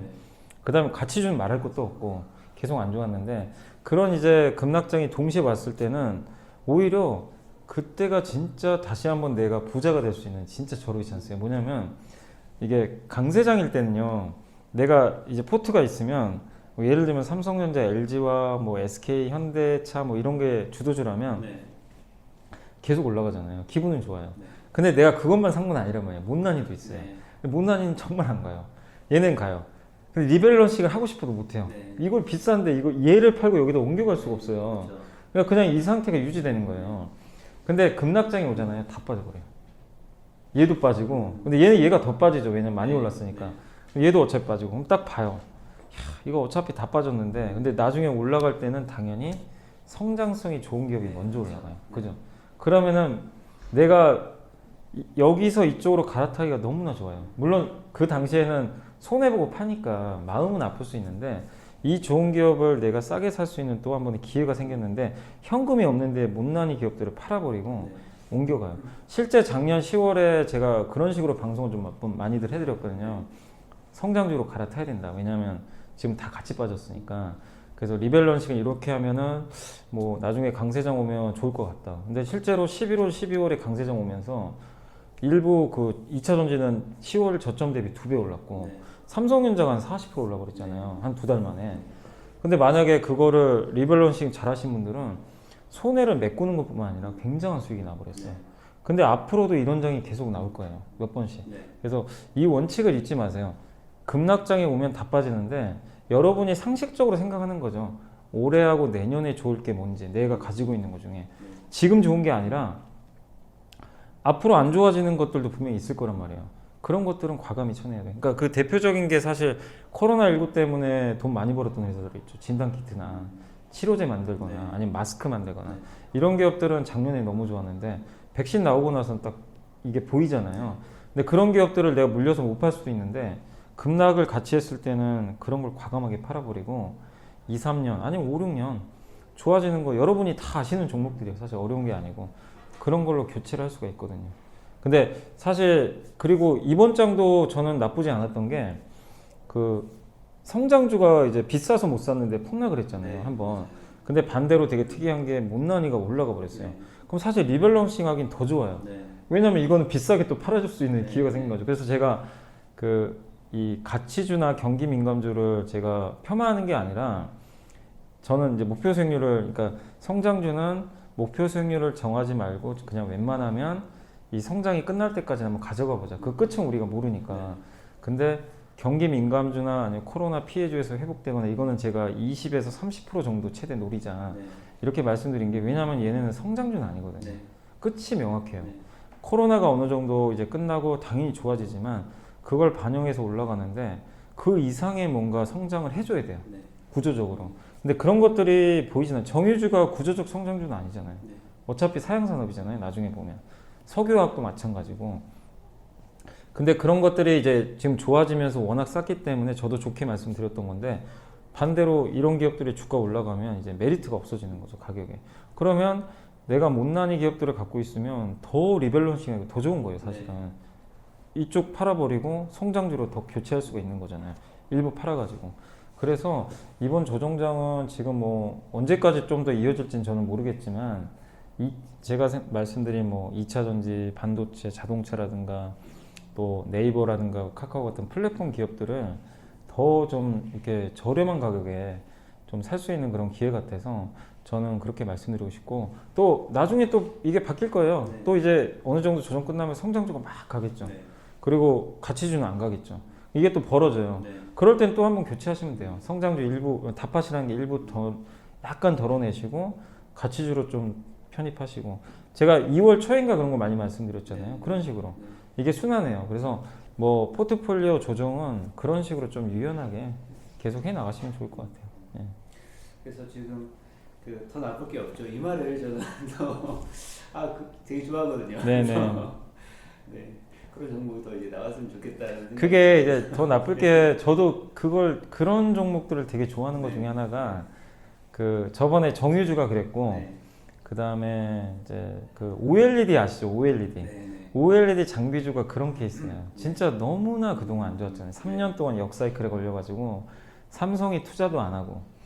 근데 올해 그 2월 달에 갑자기 한 증권사에서 리포트가 나왔는데 삼성이 중소형 모바일 OLED 투자할 것 같다. 사실 작년에도 그 얘기 나왔었어요. 그래도 안 해버렸어요. 그래서 이제 많은 분들이 아직도 반신반의해요. 이것도 거짓말하는 거 아니야? 삼성은 아무 얘기도 안 하는데. 근데 이제 저는 그 생각을 한 거예요. 아 그래 알겠어. 안 할 수도 있지. 근데 제가 월봉 차트를 봤어요. 대표 기업들 뭐 몇몇 있잖아요. 아니 안 하면 어때? 이 생각이 들더라고요. 아니 안 해서 이럴 게 있나? 아니 이 바닥에서? 뭐 안 한다고 빠질 이유는 없는 것 같아요. 근데 안 하면 못 갈 수는 있겠죠. 근데 조금이라도 뭔가 그런 이벤트가 발생하면 주가가 많이 갈 것 같더라고요. 왜냐하면 워낙에 사람들이 관심이 더 없고 이 주가 자체에 기대감이 1도 없던 상황이었어요. 그래서 이제 실제 그 보고서 나오고 좀 움직이긴 하더라고요. 근데 저는 그런 걸 되게 좋아해요.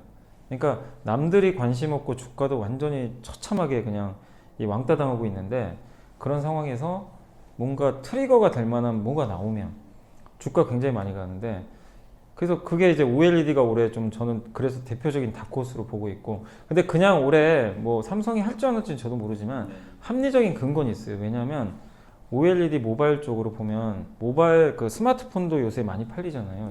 작년보단 좋아요. 그리고 애플이 OLED에 이제 전 모델에 OLED를 다 탑재를 했고 그 다음에 애플이 폴더블 폰도 내년에 할 거라는 얘기가 있어요. 폴더블 폰은 기본적으로 OLED가 2개 들어가요. 이 기존 스마트폰에 비해서. 그래서 이게 되면 OLED 수요는 더 늘어나고 그리고 요새 나오는 얘기가 노트북에도 OLED 있는데요. 지금 LCD만 들어가 있잖아요. 노트북에. 근데 이 시장도 되게 커지거든요. 근데 OLED를 넣으면 당연히 이거보다 이 스마트폰보다 월등히 크잖아요. 그러면은 더 수요 늘어나고 또 아이패드 같은 데도 넣을 수 있다는 얘기가 나와요. 태블릿. 그러면은 기존의 LCD가 모바일 쪽에서 일부 LCD가 잠식하고 있던 분야가 OLED로 다 바뀌거든요. 그러면 삼성도 투자를 안 할 수가 없어요. 그 수요가 늘어나니까. 그동안 투자를 안 해놨으니까. 그럼 이렇게 우리가 합리적으로 추론만 해도 시간 문제인 거예요. 이거는 안 할 수 없는 그림으로 갈 수 있는 거예요. 그러면 남들이 반신반의할 때 미리 사야 돼요. 왜냐하면 남들 다 확신하면 이미 주가는 저 멀리 가 있거든요. 그래서 항상 투자는 반박자 먼저 빨리 하는 게 맞아요. 약간 근데 대신에 내가 실패했을 때 일부 리스크는 있어요. 근데 그걸 안 짊어지고는 큰 수익을 낼 수는 없다고 보거든요. 왜냐하면 그럴 거면 솔직히 예금만 해야 돼요. 내가 그런 게 싫으면 주식 투자는 약간의 내가 반보 앞서 투자하는 것도 필요하다고 보거든요. 그래서 그런 대표적인 게 이제 OLED이고, 그리고 제가 작년에 전혀 얘기도 안 했던 섹터 중에 하나가 올해 갑자기 얘기했던 게 그 방산주. 네. 기억나시죠? 방산주 제가 갑자기 네. 우주항공으로 갈 것 같다 네. 이제 말씀을 드렸잖아요. 얘네도 똑같아요. 이걸로 지금 돈 번다가 아니라 방산주 아시죠? LIG 넥슨, 하나 에어로스페이스, 빠져있던데. 네, 한국항공우주. 네. 그 기업들이 연초에 주가가 완전 다 바닥에서 네. 지금 OLED랑 똑같았어요. 네. 그러다 갑자기 우주가 붙어가지고 막 그냥 날아갔잖아요. 그러다 다시 빠지긴 했지만, 근데 우주가 일회성 테마면 저도 별 볼일 없다고 생각하겠죠. 근데 우주항공은 이제 시작이거든요. 근데 우주항공은 우리나라에서 방산업체들이 제일 잘해요. 이미 인공위성 기술도 다 갖고 있기 때문에. 그러면 아니 설사 우주항공 안 하면 어때? 지난 몇 년간 이렇게 주가가 빠져 있고 방사는 돈을 벌어요. 네. 버는데 성장을 못 한다고 생각하니까 사람들이 매수를 안 한 거거든요. 네. 그러면 잃을 거 없잖아요. 우주항공 안 해도 잃을 거 없는데, 여기에 진짜 우주항공이 올해 말이나 아니면 내년에 돈 버는 게 진짜 눈으로 보이면, 사실 그 전에 이미 주가 올라가겠지만 주가 업사이드가 굉장히 커질 수가 있는 거거든요. 그러니까 제가 그래서 올해 OLED랑 그 우주항공을 좋게 본 게 더 네. 나쁠 게 없는데 모멘텀이 하나씩 딱딱 생겨버린 거예요. 네. 그래서 그런 거를 저도 지금 계속 찾아보고 있어요. S월도 사실 그랬던 거고, 유가가 여기서 더 빠질까? 그렇다고 지금 뭐 당장 신재생 에너지로 바꿀 것도 아니고, 그렇다고 S월이 올해 망하나? 절대 아니잖아요. 네. 예. 이제 그런 아이디어였어요. 근데 앞으로 이런 아이디어들이 계속 나올 것 같아요. 앞으로도 계속 나올 것 같아서 그런 것도, 그러니까 우리가 성장주 투자도 계속 하지만 그 일부에서는 좀 많이 주가가 바닥에 있는 것 중에서 이런 게 나올 만한 것들을 계속 찾아보는 것도 되게 재밌어요. 그래서 그런 종목들이, 산업이 또 뭐가 될지 모르겠지만 네. 그런 것들은 좀 계속 또 찾아보시면 또 좋을 것 같아요. 아까 말씀해 주셨던 것처럼 정말 이제 미래에 대한 상상하고 그다음에 공부밖에 없는 것 같아요. 네, 맞아요. 계속 리포트 보면서 네. 리포트를 보면 좀 더 상상을 명확하게 할 수 있기 때문에 투자할 때도 더 방향성. 그리고 리포트가 좋은 게요, 그냥 얼토당토하는 상상력을 발휘하게 안 해요. 그러니까 한마디로 네. 좀 근거에, 맞아, 근거 있는 상상을 딱 하게 해주니까 그래서 좋은 것 같아요. 그러니까 우리가 뭐 공상과학 소설을 쓰는 것보다는 이 애널리스트 분들이 그래도 데이터 이런 거, 현재 추이 같은 거, 그 해외 유명한 기관의 그 자료들을 받아다가 그런 것들을 가공해서 적어주니까 되게 합리적으로 추론을 할 수가 있거든요. 네.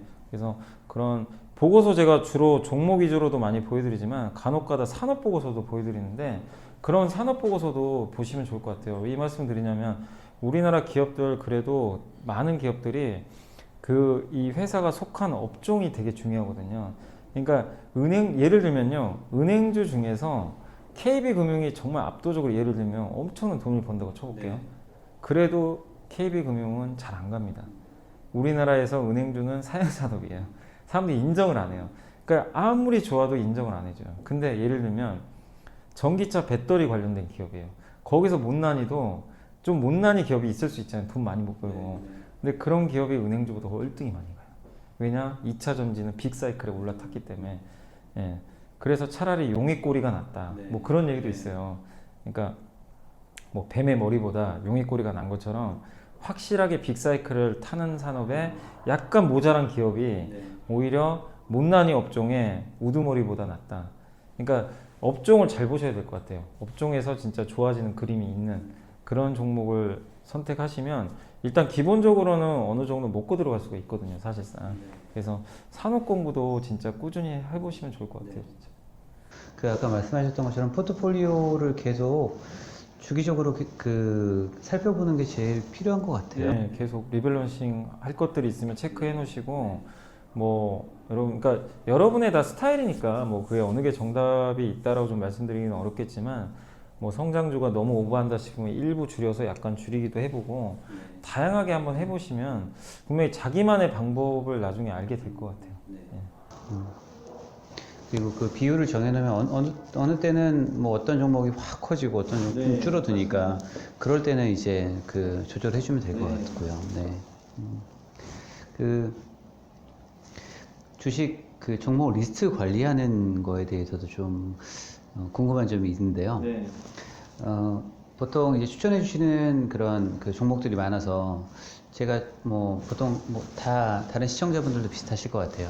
이렇게 쭉 리스트업을 해놓고 이제 보고서를 찾아보고 쭉 리스트업을 하시는 그 관리를 하실 텐데, 저 같은 경우에는 제가 가지고 있는 종목, 그 다음에 추천받은 이제 매수 가능성의 종목, 그 다음에 제 종목 중에서 팔아야 될 종목, 그럼 얼마까지 오면 팔겠다, 이렇게 세 가지로 나눠서 관리를 하거든요. 그래서 쭉 리스트업하고 그 중에 괜찮은 것들은 쭉쭉 남겨서 더 괜찮으면 이제 위로 이제 사서 올리고, 위중에서 아 이거는 좀 아닌 것 같다라고 계속 밑으로 내려서 이렇게 관리를 하거든요.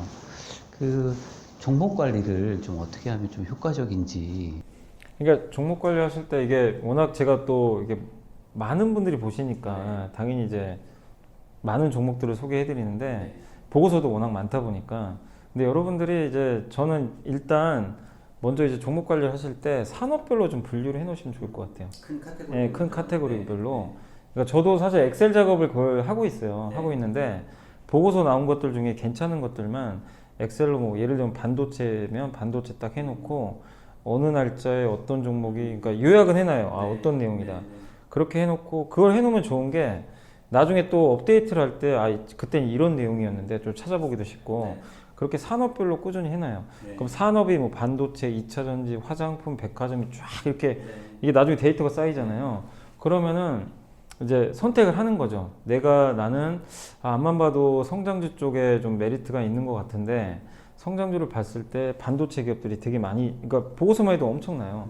근데 그 중에서 사실 선택은 여러분들이 하셔야 돼요. 그게 뭐 정답이 있는 건 아닌데, 그 중에서 이제 내가 엑셀 작업을 해가지고 나는 반도체면 그 중에 반도체가 뭐 예를 들면 정말 많아요. 20개가 돼요. 써놓은 게.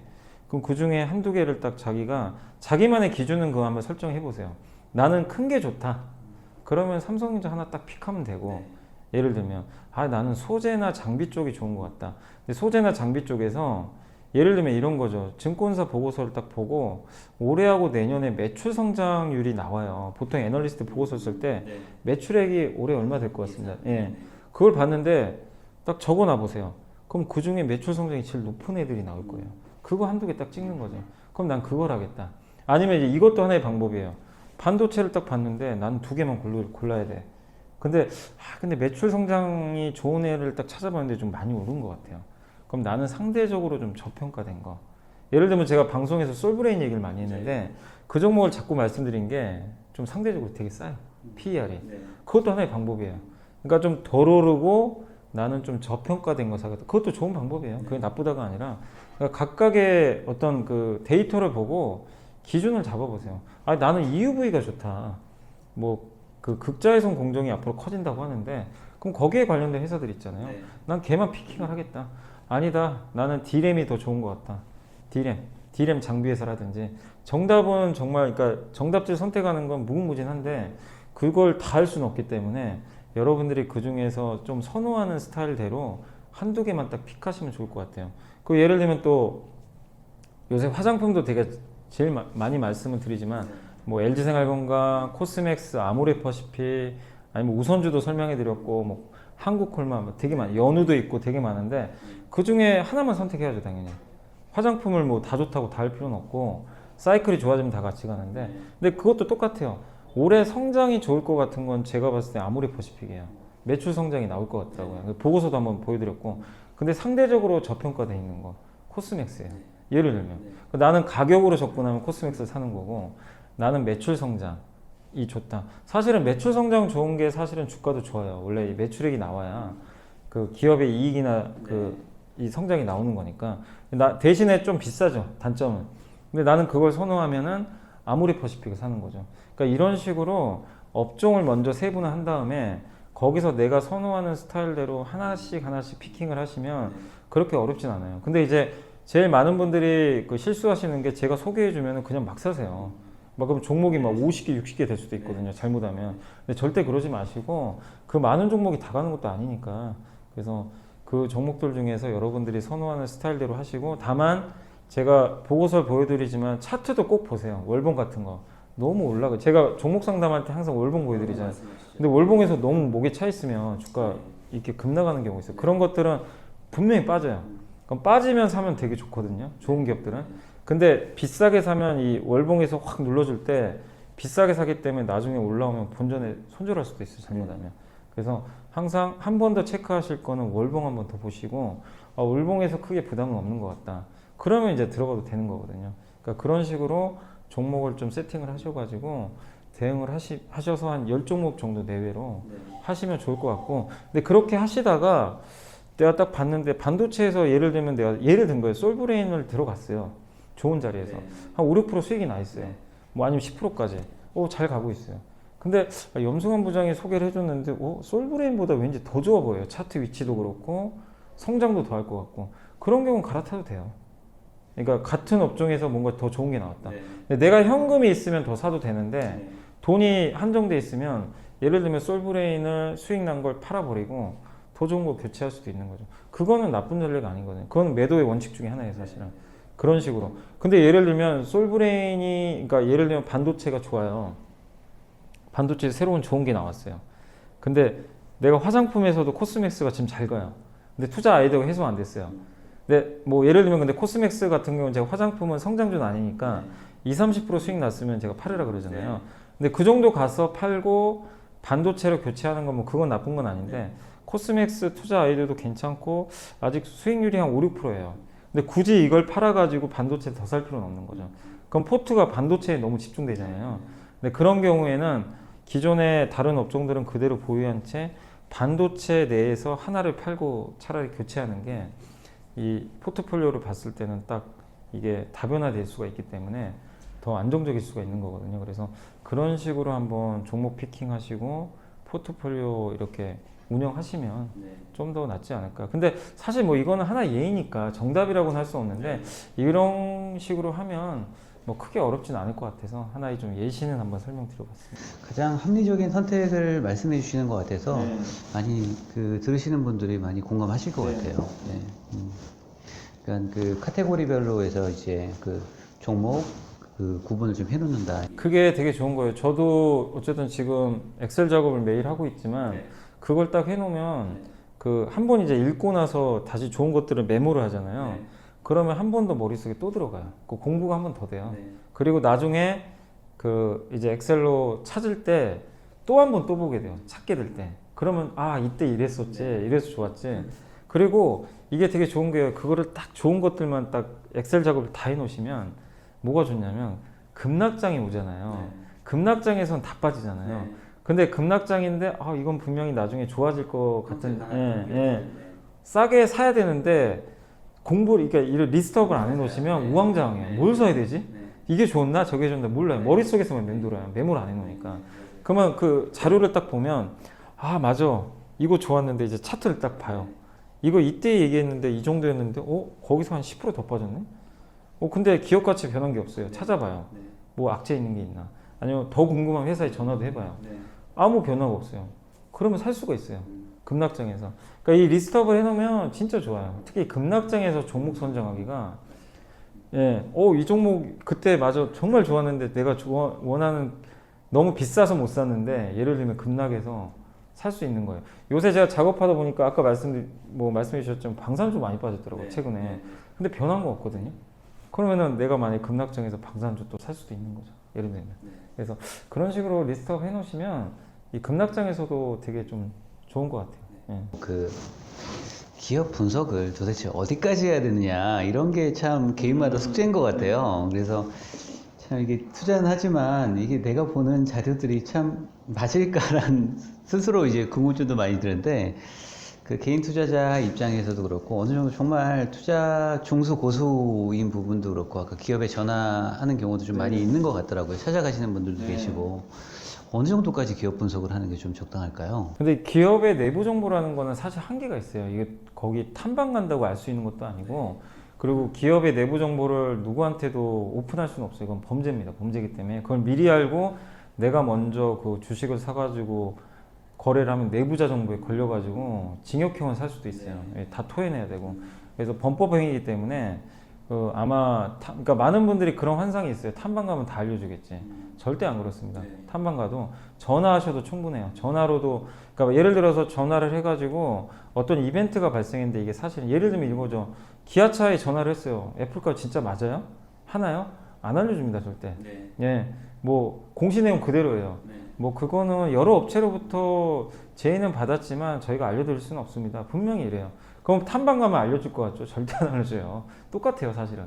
그래서 전화를 통해서 그냥 이미 시중에 나온 자료나 뭐 어떤 이제 데이터라든가 이런 것들을 확인할 수는 있어요.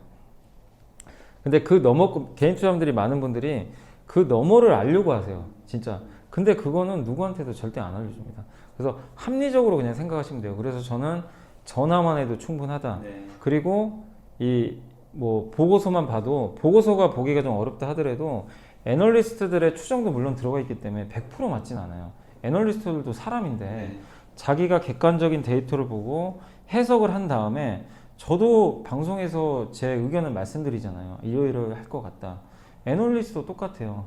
사실 근데 저는 그 말씀 드리고 싶어요. 어떤 분은 예측하지 말고 대응만 하라고 하는데 주식을 대응만 할 거면 주식 투자 뭐하러 합니까? 대응하다 다 끝나죠. 네. 미래 예측을 해야 내가 거기에 따른 과실을 얻는 거예요. 내가 잘못 예측하면 내 계좌가 손실 보는 거고 그 예측을 내가 어느 정도 합리적으로 해서 맞았을 때는 거기에 합당한 보상을 받는 거거든요. 그래서 주식이 어려운 거잖아요. 네. 절대 불로소득이 아닌 거잖아요. 그래서 대응만 할 거면은 그럴 필요가 없는데 대응만 할 거면 공부할 이유도 없어요, 솔직히. 그냥 그날 나온 뉴스 보고 예를 들면 이런 거죠. 애플이랑 현대차가 할 것 같아요. 뉴스 나왔어요. 대응이면 사야죠. 당연히. 할 것 같네? 네. 사고 무산됐어요. 그러면 그 급 나갈 때 팔아버려야죠. 끝났네? 그건 그냥 대응이에요. 근데 예측은 뭐냐면 애플카가 중요한 게 아니라 아니 이거죠. 왜 이런 뉴스가 왜 나왔지? 이걸 생각을 해보는 거예요. 애플이 느닷없이 이걸 왜 하는 거지? 아니 굳이 왜 또 현대차? 사실이든 아니든 그러면은 애플이 자율주행차를 하겠다는 얘기거든요. 현대차랑 손을 잡을 수도 있고 안 잡을 수도 있는데 애플이 할 정도면 이 시장 엄청나게 커지나 보다. 애플이 바보가 아니잖아요. 뭐하러 자동차 시장 뛰어들어요? 그럼 그 너머에 뭐가 있는지 생각을 해봐야 돼요. 아, 내연기관에서 전기차 자율주행으로 생각보다 빨리 가겠다. 빅테크 기업들이 진짜 뛰어드는구나. 돈 되나 보다. 근데 이거를 이미 준비한 회사는 테슬라, 그 다음 폭스바겐, 요새 뉴스 보니까 현대차인데 네. 애플하고 안 하더라도 현대차 자체적으로 할 수도 있고 삼성하고 할 수도 있고 네이버랑도 할 수 있고 카카오 아니면 알리바바 그죠? 할 수 있는 회사는 되게 많아요. 네. 그럼 그걸 보신 분들은 이게 애플이 중요한 게 아니에요. 시장이 열린 걸 보는 거예요. 그러면 그거를 예측을 하고 이제 공부해봐야죠. 그러면 고맙게도 애널리스트들이 그거 다 써줘요. 그럼 내 생각과 비교를 해보는 거예요. 뭐 메리츠증권의 김준성 연구원은 이렇게 썼네. 또 저희 당사 이베스트 유진 연구원은 이렇게 썼네. 약간 생각들은 다르기도 해요. 그럼 그걸 보고 뭐가 맞는지 취사 선택하시면 돼요.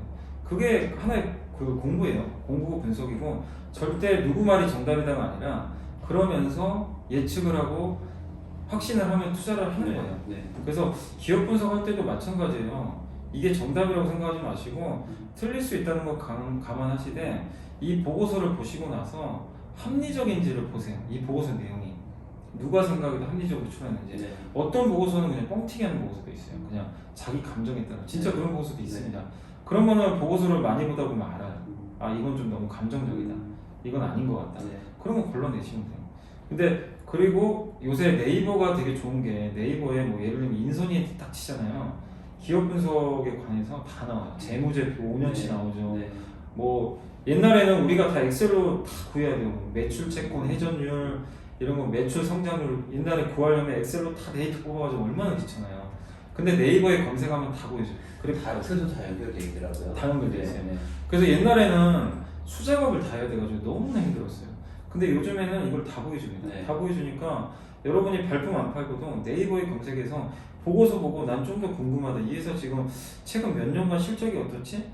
매출 성장은 하고 있나? PER 그림은 어떻지? PER 그림도 있어요.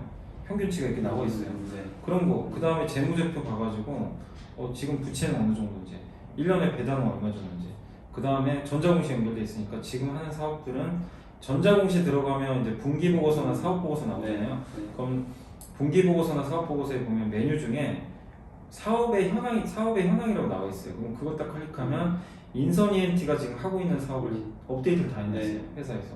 그거 보고 보고서랑 비교해 보는 거예요. 지금 이런 사업 하고 있구나. 맞는 것 같아. 예. 좀 더 내가 궁금하다. 예를 들면 M&A 했잖아요. 이 회사가 좀 네. 궁금한데 이거 잘 안 나와 있잖아요. 그러면 그런 것들은 그 회사에 전화해 보시면 알려줘요. 그건 뭐 비밀 정보는 아니니까 네. 그 회사 알려줄 수 있는 거거든요. 그렇게 해서 공부를 하면 기업 분석이 되는 거예요.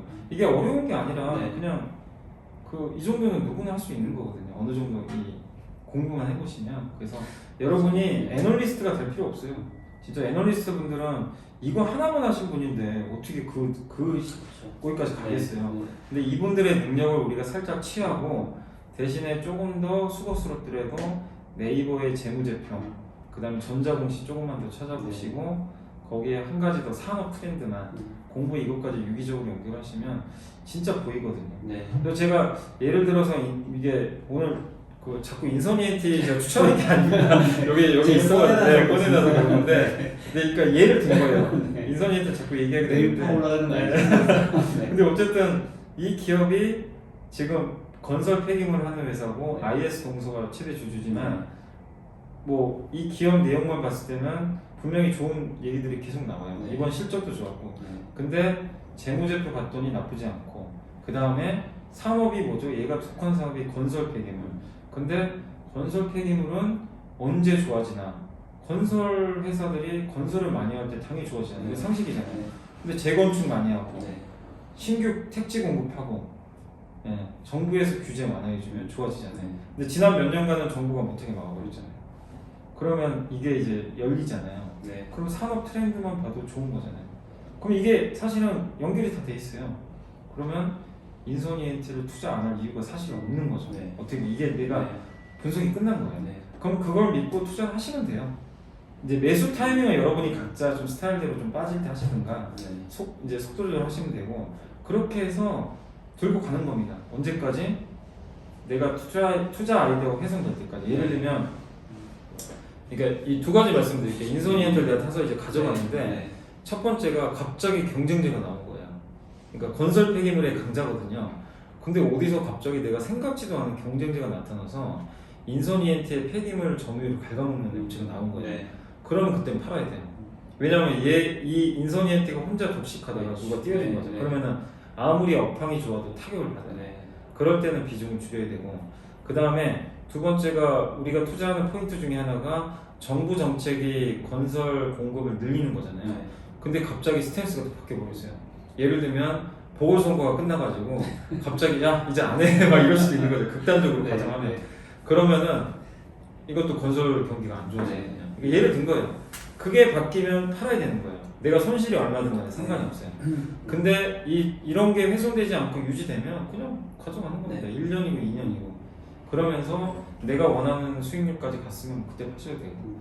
그러니까 그런 식으로 투자하시면 어려울 게 하나도 없어요. 그러니까 이 과정을 한번 여러분들이 인서니엔티 말고 내가 가지고 있는 종목들을 다시 한번 다른 기업에도 적용을 해보시면 뭐 그렇게 어려운 건 아니니까 투자하시기가 훨씬 더 수월해지시고, 이런 투자를 하시면 주식 시세 매일 안 봐도 돼요. 네. 본업에 종사하시면서 한 번씩 보고서 나오는 날 있으면 한번 체크해 보시고 별 이상 없으면 그냥 가져가면 되고, 그리고 어느 날 갑자기 증시가 폭락해 있다. 이게 웬 좋은 기회냐? 그럼 좀 더 투자하시면 네. 되고. 그럼 되게 재밌게 할 수가 있거든요. 그거 쉽지 않은 것 같아요. 네, 아니 안 어려운데 모든 분들이 이렇게 안 하세요. 네. 그날그날 시세만 봐요. 네. 맨날. 시세 봐서 인서니엔트가 만약에요 장이 폭락해서 5% 빠지잖아요. 분명히 또 그래요. 댓글에 이거 어떻게 해요? 이거 회사 위험한 거 아니에요? 네. 막 이런단 말이에요. 그러니까 매일 스트레스 받고 네. 장기 투자 못하는 거예요. 네. 그러니까 이런 식으로 투자해 보시면 저는 뭐 진짜 어려울 거 없는데, 제발 많은 분들이 이 방송을 통해서 좀 이런 마인드를 좀 바꿔주셨으면 좀 좋을 것 같습니다. 그러니까 일단은 그게 이제 성향이서 성공하는 방법은 이제 어쨌든 무조건 엉덩이가 무거워야 돼요. 네. 이거는 저도 예전에 이제 지금은 못하지만 몇 년 전까지 투자를 했을 때는 저도 예전에 막 단타 엄청 해봤거든요. 단기 트레이딩 막 차트 보고 네. 해보고 1년에 뭐 2배 본 적도 있어요. 단타로만. 네. 재밌더라고요. 근데 어떻게 됐냐면 결국 다 까먹더라고요. 왜냐면 그게 맞을 때가 있어요.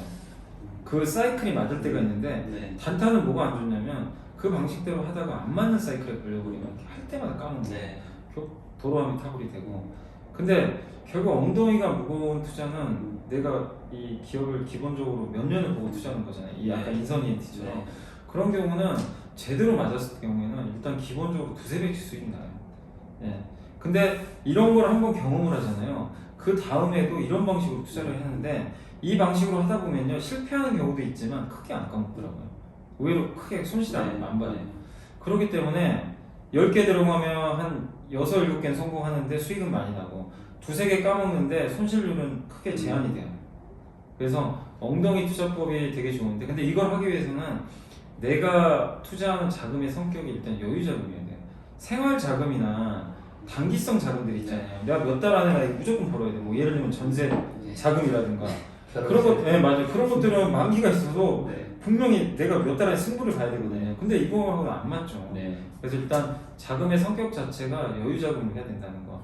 근데 내가 만약에 뭐 전세 자금이나 급한 자금 같은 경우 그거 어쩔 수 없어요. 단기 투자하시는 수밖에. 근데 단기 투자는 진짜 능력 있는 분들 외에는 하기 힘들어요. 개인 투자분들이 진짜 운이 좋지 않아요. 그래서 투자 성향은 본인의 성향도 물론 중요합니다. 내가 위험을 싫어하고 극도로 뭐 그런 것들을 싫어하는 분들이라면 더더욱 이런 뭐 장기 투자가 어울리겠지만 위험을 선호하시는 분들이라고 할지라도 내가 뭐 변동성을 즐겨하시는 분들은 뭐 가치주냐 성장주냐의 차이만 있을 뿐이지 저는 어쨌든 많은 사람들이 엉덩이가 무거운 투자를 해야 된다.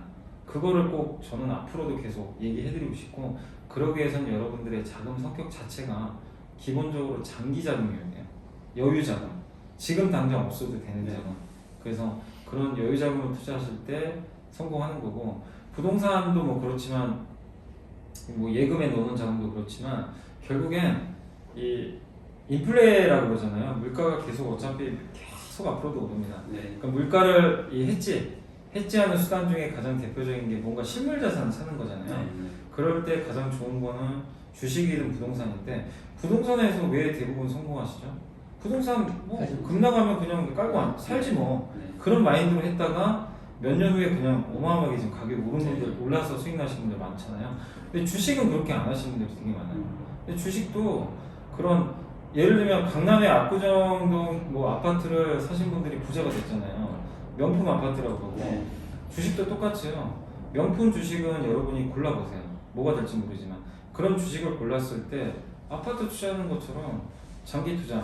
예를 들면 이제 아파트는 그냥 내가 살면 되지만 주식은 이런 마인드죠. 그러니까 동업자. 내가 이 회사에 그냥 나는 동업자 마인드로 투자를 했다. 시세 차익을 노리는 게 아니라 이 회사 망하면 나도 망하고 이 회사가 성장하면 나도 같이 성장해서 배당 받고 돈 받고 이런 마인드로 어떤 기업을 투자를 했어요. 그러면은 장기 투자할 수가 있거든요. 조금 안 좋다고 돈 빼진 않잖아요. 그리고 조금 좋아졌다고 돈 빼는 것도 아니고 회사가 성장하는 한 계속 가져가는 거니까 그래서 동업자 마인드로 한번 투자를 해보시는 것도 되게 좋을 것 같아요. 그래서 투자 어쨌든 마인드를 좀 길고 엉덩이 무겁게 동업자 마인드로 하시되 마지막으로 좀 제발 여유 자금으로 투자하시면 저는 반드시 성공할 수 있다고 생각을 좀 하고 있습니다. 네.